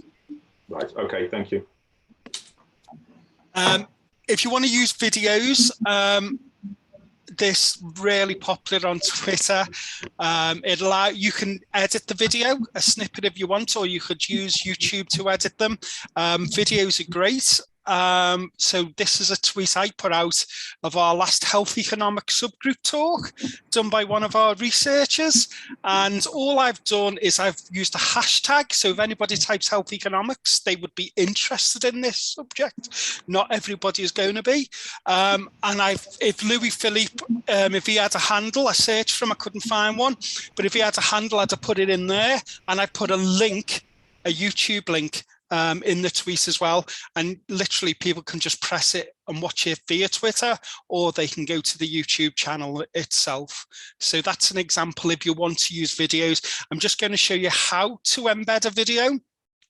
So here's a video about the A to Z of health inequalities we've done. There's our public advisor, Sandra. If you want to, you can go to our ARC YouTube channel and you click on share, which is underneath the video. And you can click the Twitter button to tweet it. It's that easy. Remember what I said, often on most web pages of hosting sites, of research journals, there's an option of share. And as you're now on Twitter, you can share things. Okay. So this is a really difficult exercise now. I'm just trying to see how far you've come. I want you to compose a tweet, which includes a link to a video from our YouTube channel, and just give it some very brief context. If you think someone might be interested in watching that video, tag them in. And you can also add, if you want to be really clever, a link to the ARC webpage on future ARC Fests if you wanted to plug them. So this is going to test your ability to link, ability to find information, tagging, and also making it good and offering something to promote. So you've got to bring all that together in your tweet. I know not everyone will be comfortable, but let's see how far you get with it. Okay, so you might have to open Google, search ARC Northwest Coast YouTube and select a video that you like and go back to sharing it. Click on share and see if you can tweet about it. Okay.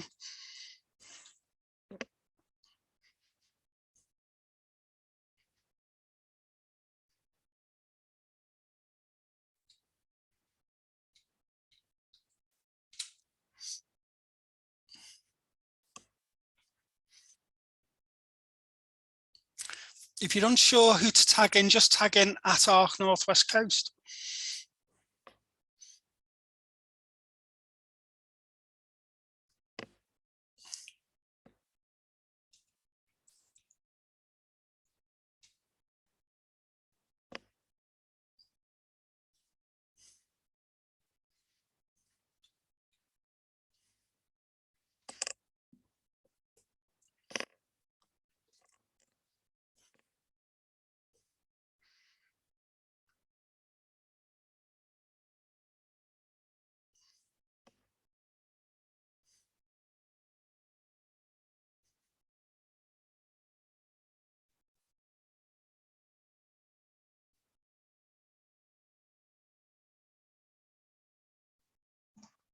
Darren, can I just ask, when I did the link and it comes up, it automatically embeds, here's the link, so the link URL, and then it says by at YouTube. Can you take the by at YouTube out? Yeah, I normally just take that bit out because that's YouTube being clever now and other people. Yeah, absolutely. But you've got the power to control that tweet, you see. It's just like Snap. That's one for the older people. Yeah. Is everybody okay? If you're unsure or you think I can't do this, let us know and we'll help. This is a great way to get used to links, videos, making and composing your tweets.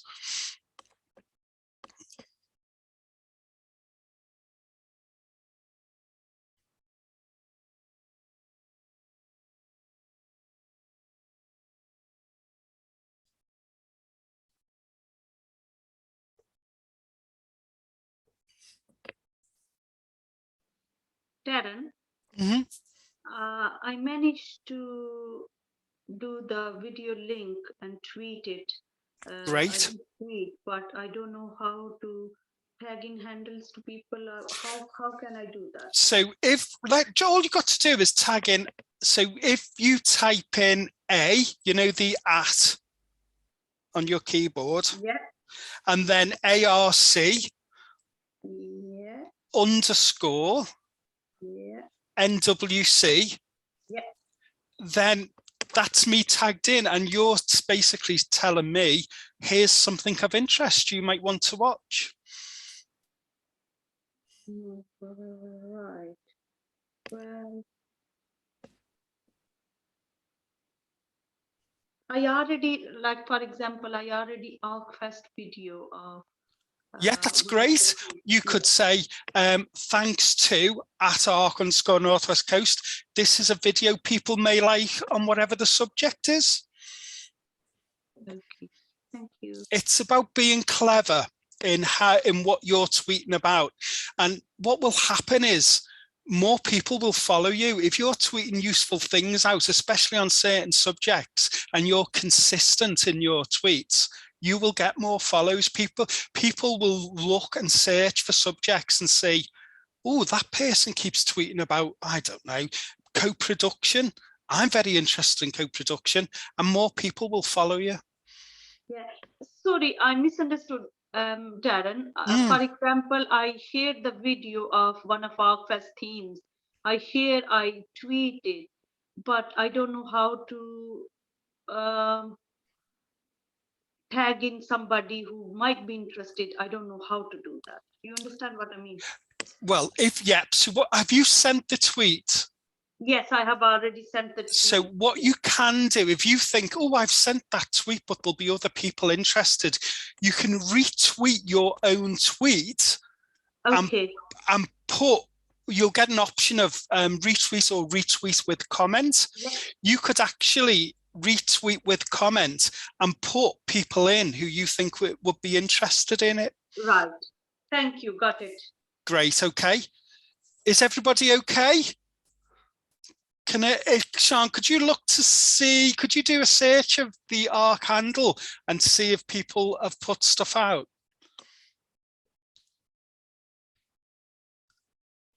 See if you can see any tweets with some of these examples in.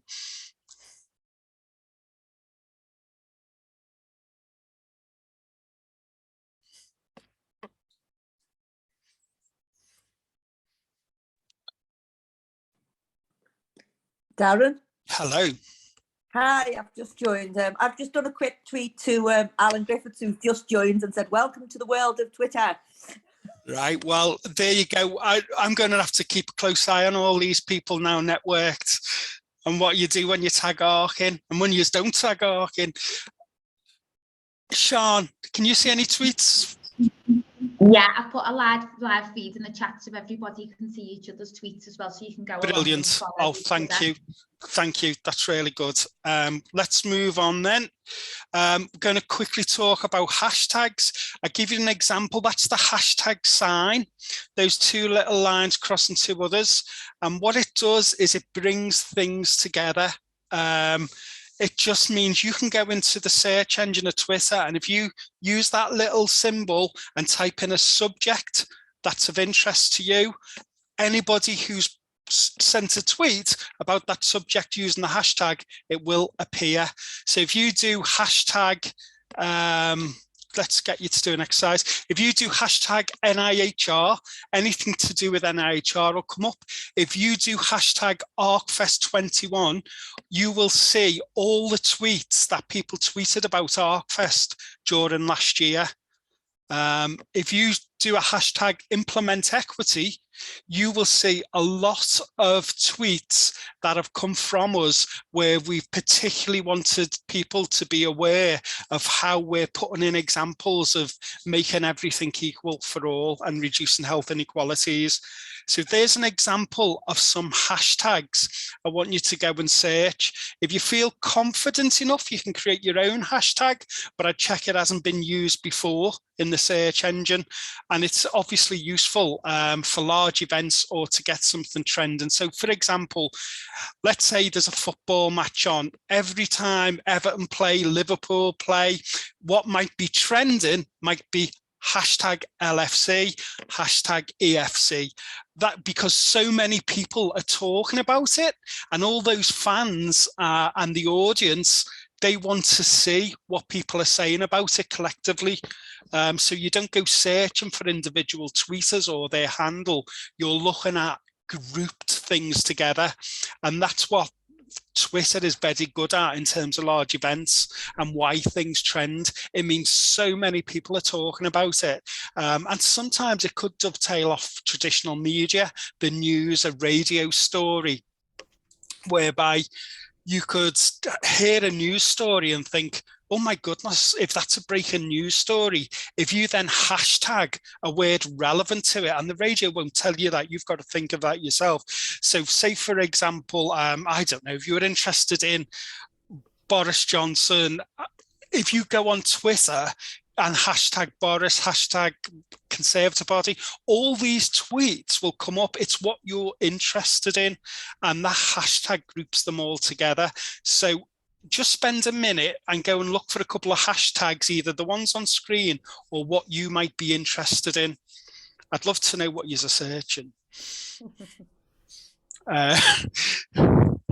It's a really good way of getting involved with like things like conferences that you can't attend as well. A lot of most big conferences now will have a hashtag, and then you can follow and see screenshots and things and videos of what of live workshops and things like that. And also quite a lot of them will look at their hashtags, and you can actually ask live questions sometimes to presenters and things like that. So you know, it's a good cheap way of being able to attend a conference if you can't afford it, or if it's in another country or something like that as well.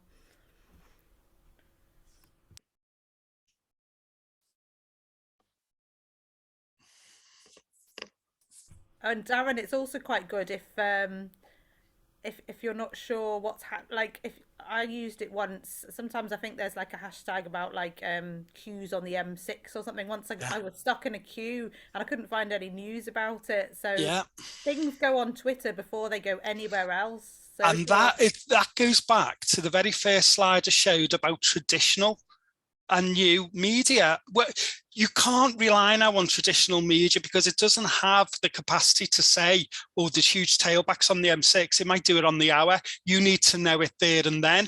So if I'm stuck on the M6, I'll just go onto Twitter and search hashtag M6 northbound. And normally the highways agency or the police will have put something as to why you're stuck in traffic.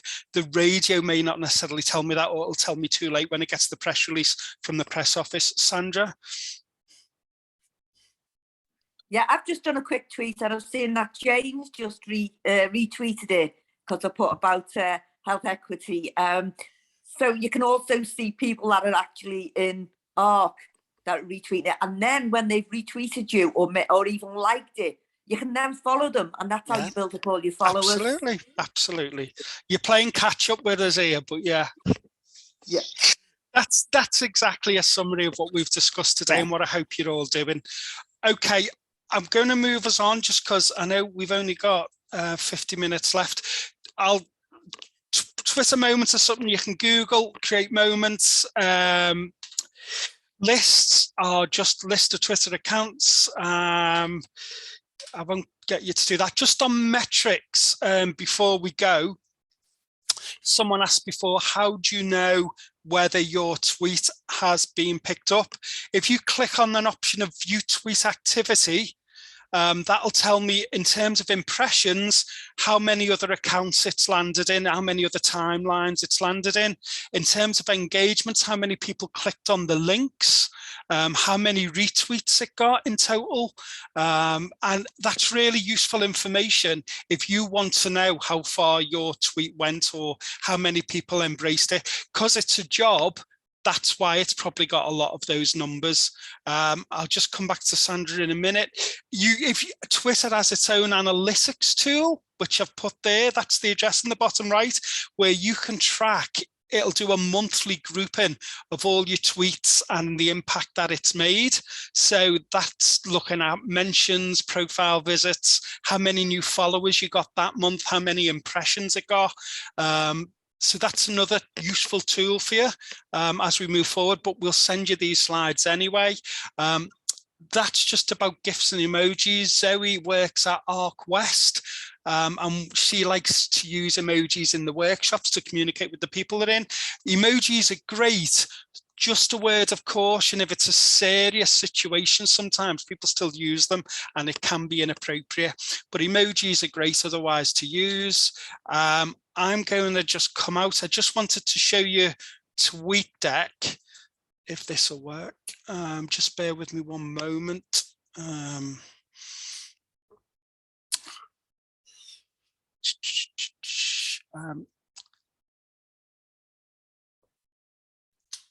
Okay, let's, okay.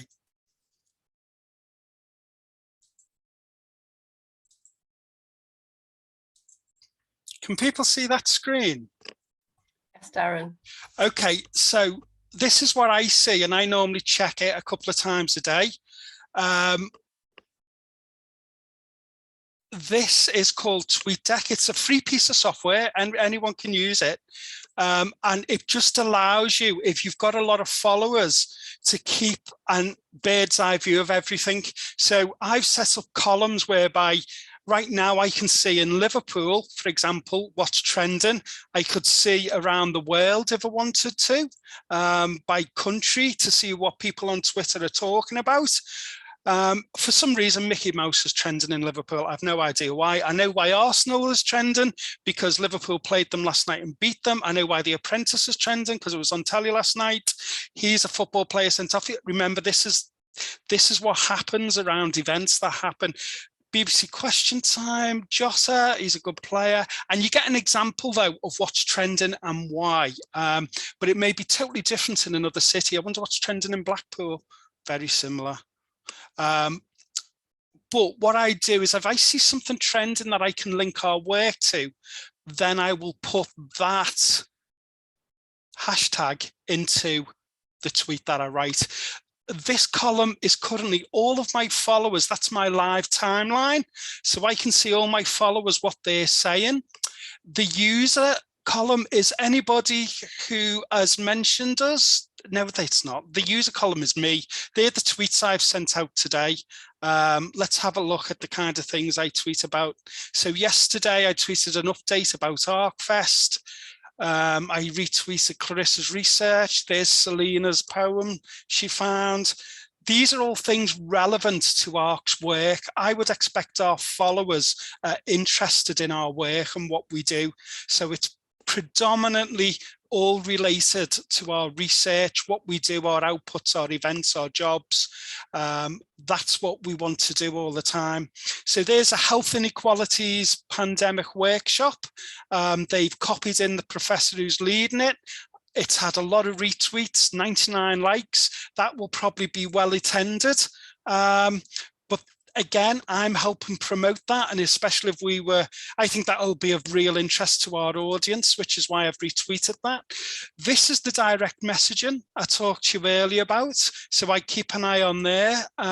So that was one of the ARCs asking us, would you please share this tweet, inviting people who have lived experience of mental ill health. And these are all the other ARCs who've done that.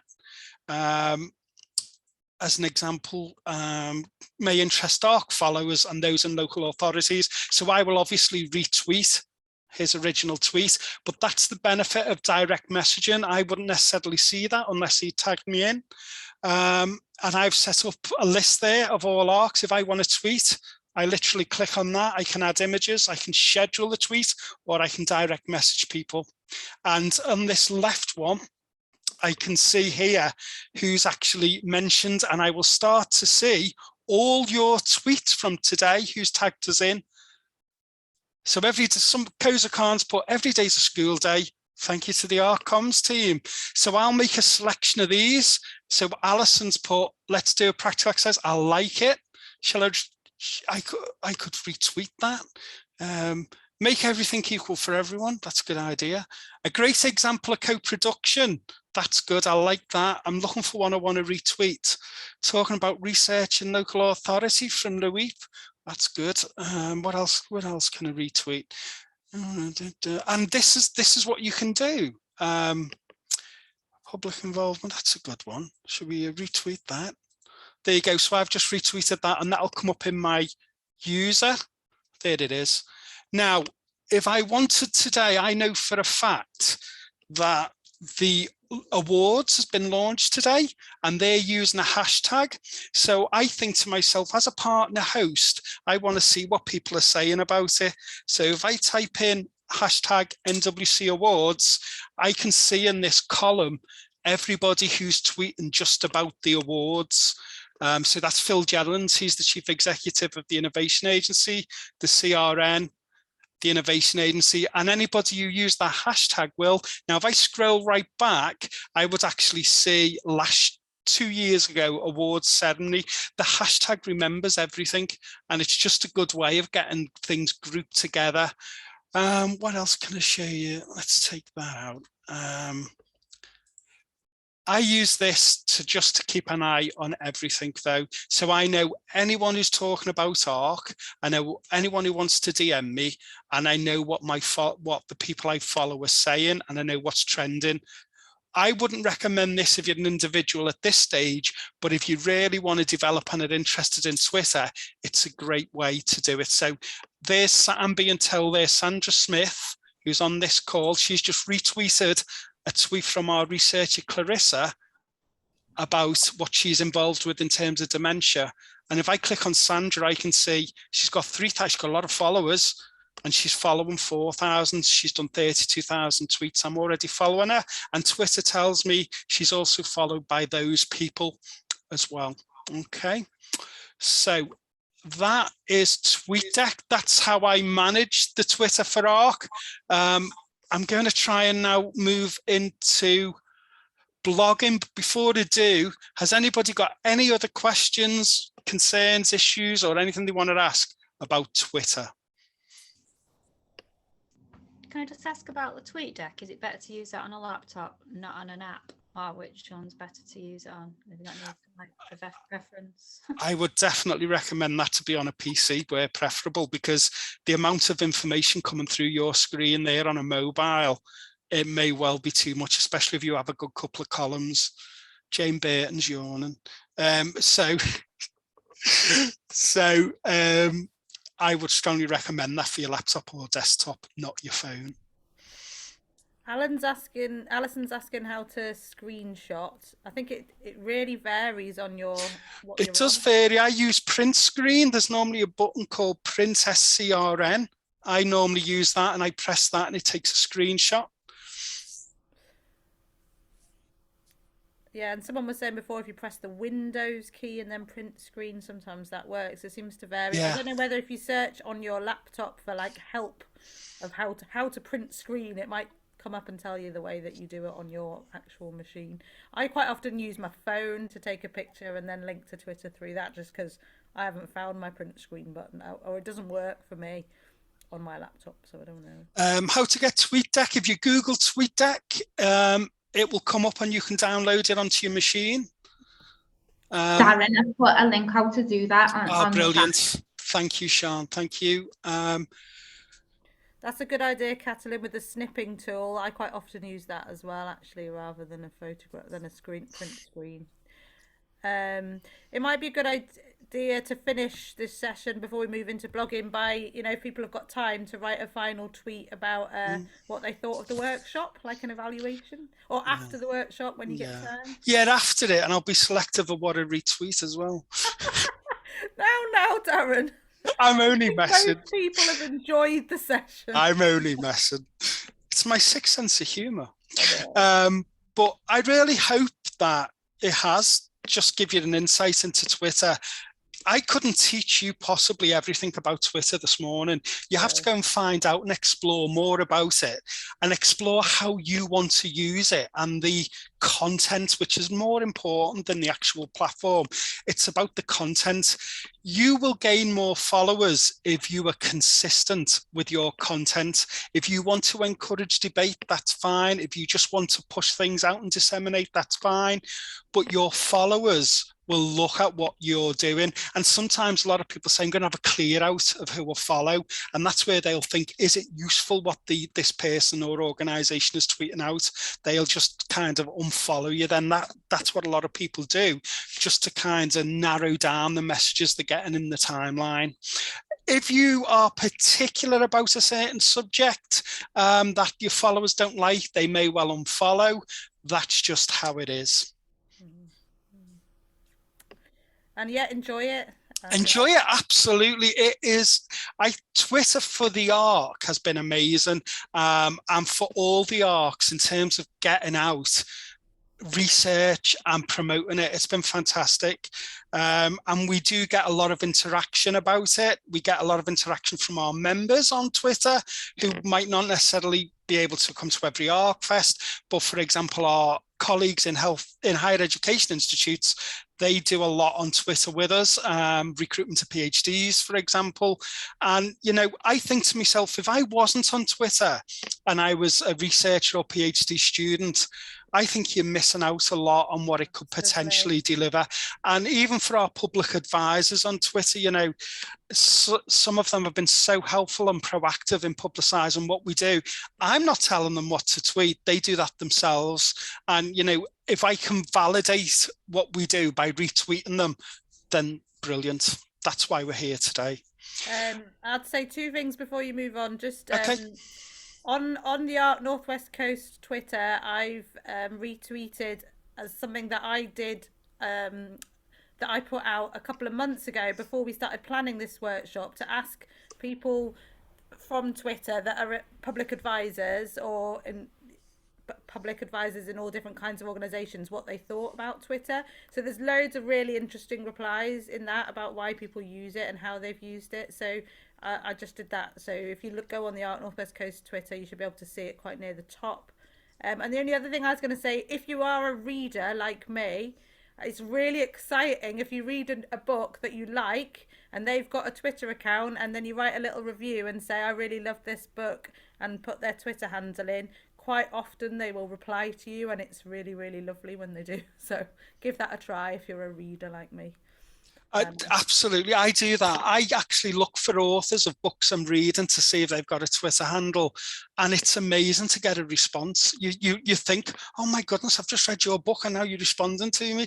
Normally they'll retweet it because it's great publicity for them and it helps promote their book. But I often do that, and I'll just say that was a great read. Thank you. That's what I'll just put. So yeah, okay. Shall we move on to blogging? This will be much quicker. Shall we move on to blogging? Or you're all thinking of your lunch, yeah. Let's see if I can get the blogging up. Okay, can we all see that? Yeah. Okay, thanks, Pete. Thank you. These are some very basic slides because I want you to go away and actually come up with a blog, but I just wanted to explain initially what it is and why we have them, okay? Blog short for weblog, which is a log on the web of an opinion or a particular thought piece that someone writes. It normally has a central theme, and it normally is an opportunity to engage. And what we've learned this morning is what we want to fuse here. If I publish a blog on a website, one of the first things I do is tweet it out with a relevant hashtag. I might put in some people who wrote it or who are interested in it. And what we're trying to do is converge what we've learned, the communications today, with an actual asset we'd have to tweet about. So the blog is the asset and the tweet is the way we can get it out there. But that's what they are and why we do them. Okay. So they're 100% available. It gets traffic to our site. So if somebody thinks, oh, that tweet's interesting, I'll click on that. We can count those as visitors to that particular blog page. And I can go back to our internal team and say, we put this blog on our website. This is how many users actually come to it. I would expect an increase in traffic if I've been tweeting about it. If I haven't, less people know about it, but at least I can get it out to a couple of thousand people following us once it's live. The content of the blog is really important. It needs to be engrossing. It needs to tell a good story, and it needs to ask questions. It needs to make the reader think, oh yeah, why? Multi-dimensional narratives, which is your story but told in an exciting way, is going to make the reader want more and find out more. I want those readers off those blogs to go to those links, which is either research, articles, something else they can go to, videos. It's all about making that content attractive and engrossing. Okay, so why should we do it? Well, that example I gave you before of Iram on the tweet was a thought leadership piece. That was a public advisor saying, let's rally together, let's tackle these inequalities with our joint voice. That's called a thought leadership piece. If I go to our boss, Mark, and I say, Mark, I want you to do a blog on how the Northwest is suffering really bad health inequalities, that's a thought leadership piece. There's general blogs, they're not necessarily thought leadership, but it's an example of how you can use them to your advantage. They're a personalized insight into the people and systems which make up ARC for us. But in terms of the thought leadership, the reason you do that is to show in your organization, you've got people who have a vision, you've got people who are at the cutting edge of things, and that's why we want more blogs. We want to show that right across the collaboration. That's the example that I'm talking about. We've published the blog from Iram. And what we've actually got on the right-hand side, and you should all be aware now of this tweet based on what you've learned this morning, is I've copied in the other people who are the NIHR Clinical Research Network Northwest Coast. We've got a bit.ly link to the blog itself. We've used a hashtag. And I've also tagged in the Chief Executive of the Clinical Research Network, and I've put the same picture from the blog on the tweet. So everything we've talked about this morning is packaged up there. Because I put that handle in of the Clinical Research Network Northwest Coast, they've seen that tweet, they've retweeted it and copied in other organizations, other individuals, and they're basically saying, this is good, we're validating this, let's get it to a wider audience. And obviously the followers of the Clinical Research Network will also see that. If I didn't have Twitter, none of those followers and none of those people would see that that blog existed. That's why it's so important that you start matching the social media we use with the content we're putting out there. But that's how the tweet can dovetail. What should you blog about? Well, you know your subject better than anyone. Sometimes people say, oh, can you approve this blog? I can't approve the actual content because I'm not an expert in that field. I can give advice on telling the story, which is your narrative of the blog, and that's important. But it's really your responsibility to write what you think should be in that blog. Sometimes blogs can be controversial. I don't mind that, but as long as it doesn't damage our reputation as an organization, I do accept people have got different views on things in terms of maybe reducing health inequalities and the right approach to do that. And I've read numerous blogs about that, and people have got different opinions on how that should be done. That's understandable, but the blogs are contributing to that. And if Mark writes a blog, I'm doing a thought leadership piece from us, from him, just to contribute to that debate. I like problems or questions that can be answered in a blog, and then I would normally, so say your blog was on, I'm trying to think of something, I don't know, there's been an increase in people with diabetes. Well, you know, if I worked on diabetes research in ARC, I'd say, oh, I'm going to write a blog on that. And I think some of the problems could be answered by some of the research we've done. And then I'd put a link to our website via the blog. And then I'd say to Darren, tweet this out. And then hopefully we'll be able to disseminate it. That's the chain of how it works. I love these blogs. Because the first one was one of our public advisors who offered an insight onto the impact of COVID-19 and visiting his mum in the care home. And it paralleled with Clarissa's research at the time we published about the research she'd found on that particular subject. So what we had there was a blog matching and packaged up with a press release and the actual research. And on Twitter, that gave me a great opportunity to put it all into one tweet and say, have a look at this video one of our public advisors made. Here's the research that's being published, and here's the press release if you're a member of the media. The Seldom Heard Voices blog, it's always nice to keep your audience up to date with things. So, for example, in that case, that's a blog from Selena who talks about what happened, talks about the future steps that can be built on after the forum. And also, as she's left a permanent record there about the forum, even if you don't watch the video, it may be a couple of hours long, there's a summary there of the forum and what was learned, the people involved, etc. And again, it's a good way to have that record and promote it out, especially after the event has took place. It's keeping the momentum going on the subject all the time. Anyone can read the blog, but ideally, we'd want to send it out to our followers who are influencers and sharers. So, for example, if the blog was on a real topical issue, whether it was COVID or that one about care homes, I'd probably direct message another ARC or direct message London, the NIHR press office, and say, could you retweet this blog? It's really, really good. It's got real insight. It's a valuable piece of NIHR investment return. That's an example again of how I'd use the DMs with a blog and with Twitter. Search engines look and read content and I'll rank it in the search results. So the title of your blog is really important. I tend to say 100 characters for your title. I'm not as hung up on length of blogs, but 200 to 800 words is normally a good guide. Always have an image with your blog, please. And always make a call to action if you can in your blog. What do you want the reader to do after they've read your blog? Do you want them to view research? Do you want them to go to the video? Do you want them to have publication? Do you want them to join a cause? Do you want them to use the hashtag? What's the call to action?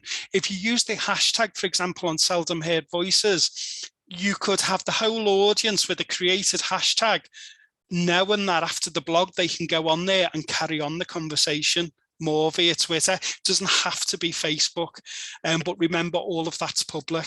And obviously, we want people to share the blog far and wide. So hopefully, if you see blogs on our website after today, you'll use your Twitter account to say, I've read this blog and I think it's interesting. It's on X, Y, and Z, and I think it's worth a read. As simple as that. That's how the components of a blog and how they can be used work. Okay, so that's my kind of structure I'd recommend for a blog. And your exercise in the next 20 minutes is to go away. I want to write a 200 Oh, goodness me. 200-word blog on an issue that you feel passionate about in relation to your work with us. I'm going to pick one and I'm going to then put it live on our website before 1 o'clock. And then we'll tweet about it. And I want everybody to retweet it and say what you think of it. So that brings together all the skills that you've read today. Now, I know some of the blogs might be controversial based on what you're passionate about, but if you could email them to me, I'll pick one and I'll get it on the website and we can use our knowledge from today to retweet it. Any, Katerina? Hi, sorry, I got a question. Yeah. So we've had discussions before about the blogs needing to be more personal or in a personal tone. Can you just talk about what's the appropriate tone, or if it needs to be in an I person or in a we or more neutral? What's the best way to write it? Right, corporate blogs can be boring. I like them to be personalized so that the user thinks they're getting that person's point of view in the blog. I recommend personalization of blogs. That's that person's view. It doesn't necessarily represent the view of the ARC, for example, but that's that person's view who's part of the debate of that subject in the organization. Darren, sometimes Haley said, could she see the previous slide with the structure of a blog? Yeah, there you go. So, you know, it's personal, but then if the person writing about health inequalities, for example, wanted to challenge the way a strategy or what ARC does, they can go away and host their blog on an alternative platform. There's lots of free ones out there. I would only put blogs out that I've checked on the ARC platform that are personalized, that are good for ARC, and that would encourage sharing. That's my criteria for putting them out. But if someone wants to do something different, they'd have to host them on their own platform. But personalization is best.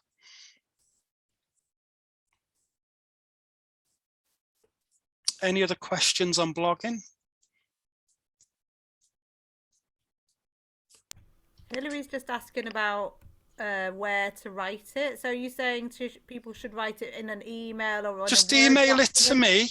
Email it to me and I'll do the rest. Just email you 200 words to me with a title and I'll do the rest. Okay, there's my email on screen and I'll stop sharing soon and I'll go and check my emails and then I'll try and get it on the website. Not unlike putting myself under pressure.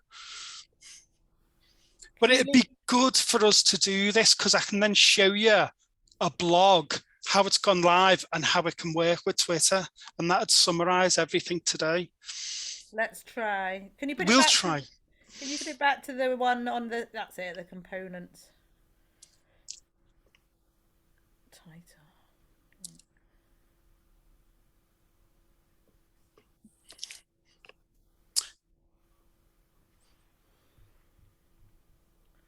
Right, what time is it now? So it's 12:36. If you start sending them whenever they're ready, and then I'll come back at about 10 to 1. And I'll see if I've got it on the website by then. Or 5 to 1, 5 to 1. And then we'll see if it's on the website and I'll show you probably the tweet I've sent as well about it. Okay. Darren, could you put your email address in the chat for people? Sean, could you copy that in? charlesd@liverpool.ac.uk. I think some people are having to leave. It's not because they're running away, because they don't want to write a blog. I'm joking. You don't have to do this. This is an example to get you thinking about blogs if you're interested in writing them. Some people I know were just interested in Twitter anyway, but if you're interested in blogs, this is the bit for you.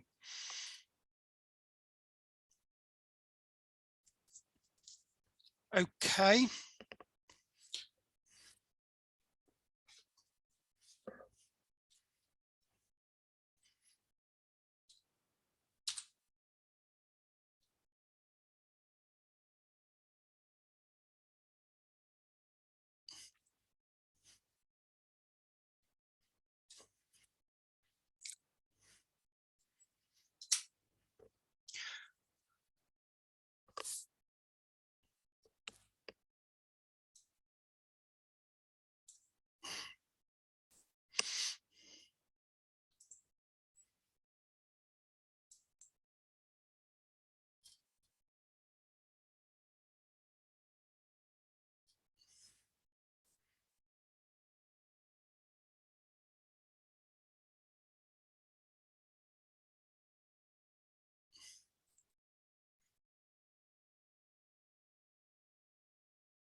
Everyone's so engrossed. It better be riveting content after all this. You can hear all the thoughts. I can hear a lot of cogs turning.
How are we doing? Right, I know some of you have just sent me emails saying you need more time to think about it. No problem at all. No problem. Blogs do require thinking time.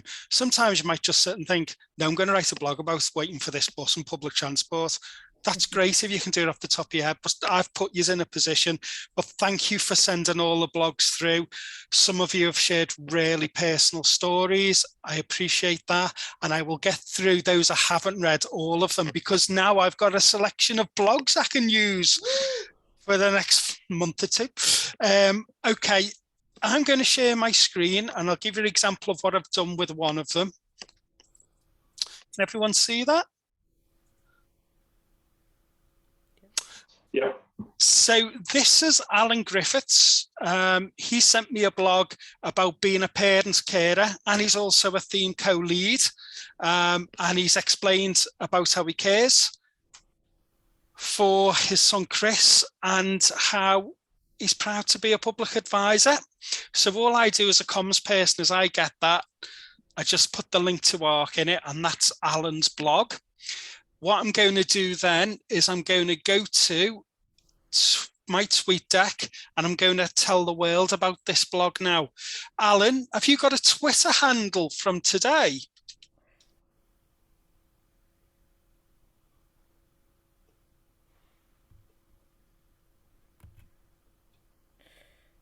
Alan, are you there?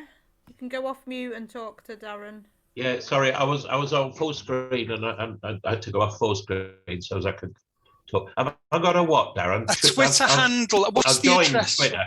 Right, what's the name of you on Twitter? What's your name? Begins with A. I think Sandra will have it because she tagged in before. So if Sandra's still there, she'll be able to get to it to you quickly. Oh, she's gone. Okay, I'll see if I can find it. People have put Alan G R I, and then there's a bunch of numbers. You want to read those out to me? Just put it in the chat. I can't see the 711 711 960 87. Okay, I'm going to now tweet out. I will change. Yeah, that's all right, mate. So I've put a tweet out saying our public advisor, Alan Griffiths, referenced him, has wrote a blog about being a parent carer and a theme co-lead. Thank you, Alan. And I've put a hashtag Darren, involvement. Yeah. Darren, can I just check if they're case sensitive? Because Alan's things come up with a capital A and a capital G in the chat. Well, let's do that. Thanks, Pete. So we put Alan and G. Is that right? Yeah. Okay. Yeah. And then we've got thank you, Alan, which is a thank you from us from ARC. I've put the link we used earlier about remember shortening links. So I literally put it into there and I press shorten. So I'll give you an example while we're here. bbc.co.news. Let's see if it'll shorten it. Oh, goodness me. I only know the Racing Post. So that's how easy it is to shorten the link. And then I would copy and paste it into here. And then I've put pictured as Alan's son, who he is parent carer for. So this is a very personal blog from one of our advisors. And it just offers an insight into the kind of people who are kind enough to give their time up and work with us. I've followed all the rules we said today. I've used the hashtag, copied them in. He's provided the photo he must be happy with. I've put the blog up. So if I click tweet, that's now gone out to the world. It'll appear in your feed if you follow us. And also, you've got an opportunity now to retweet it or say, I was in the workshop where this blog was made, whatever you want to say. Or you could say, you know, this is my friend Alan, who's a public advisor, and this is his latest blog. Plavi's just done that now. If you can see it on the left, I can see Plavi has done it.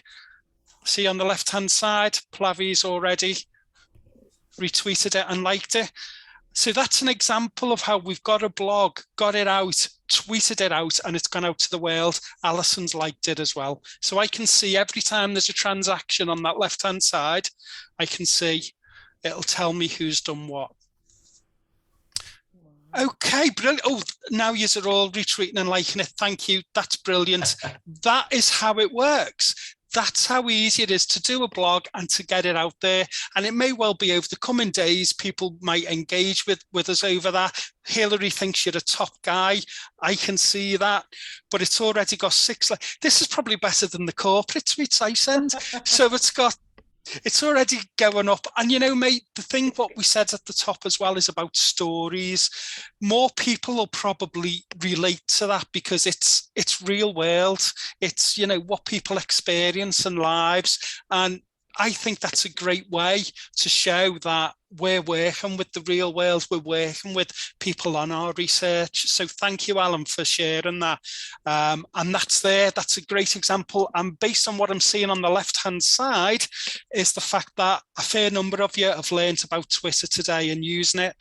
I know there was different levels of experience, but I just hope it offered an insight and enhanced your experience regardless of the level you're at.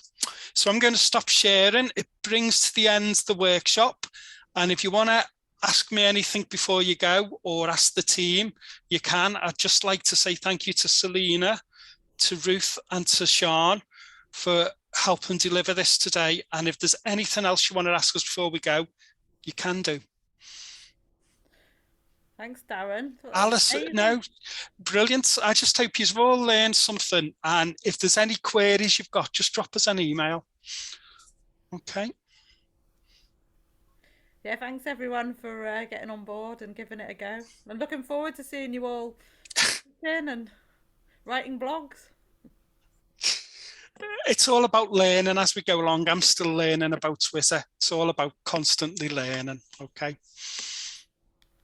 Thank you. Thanks, everybody. Have some lunch and lovely to see you all. Take care.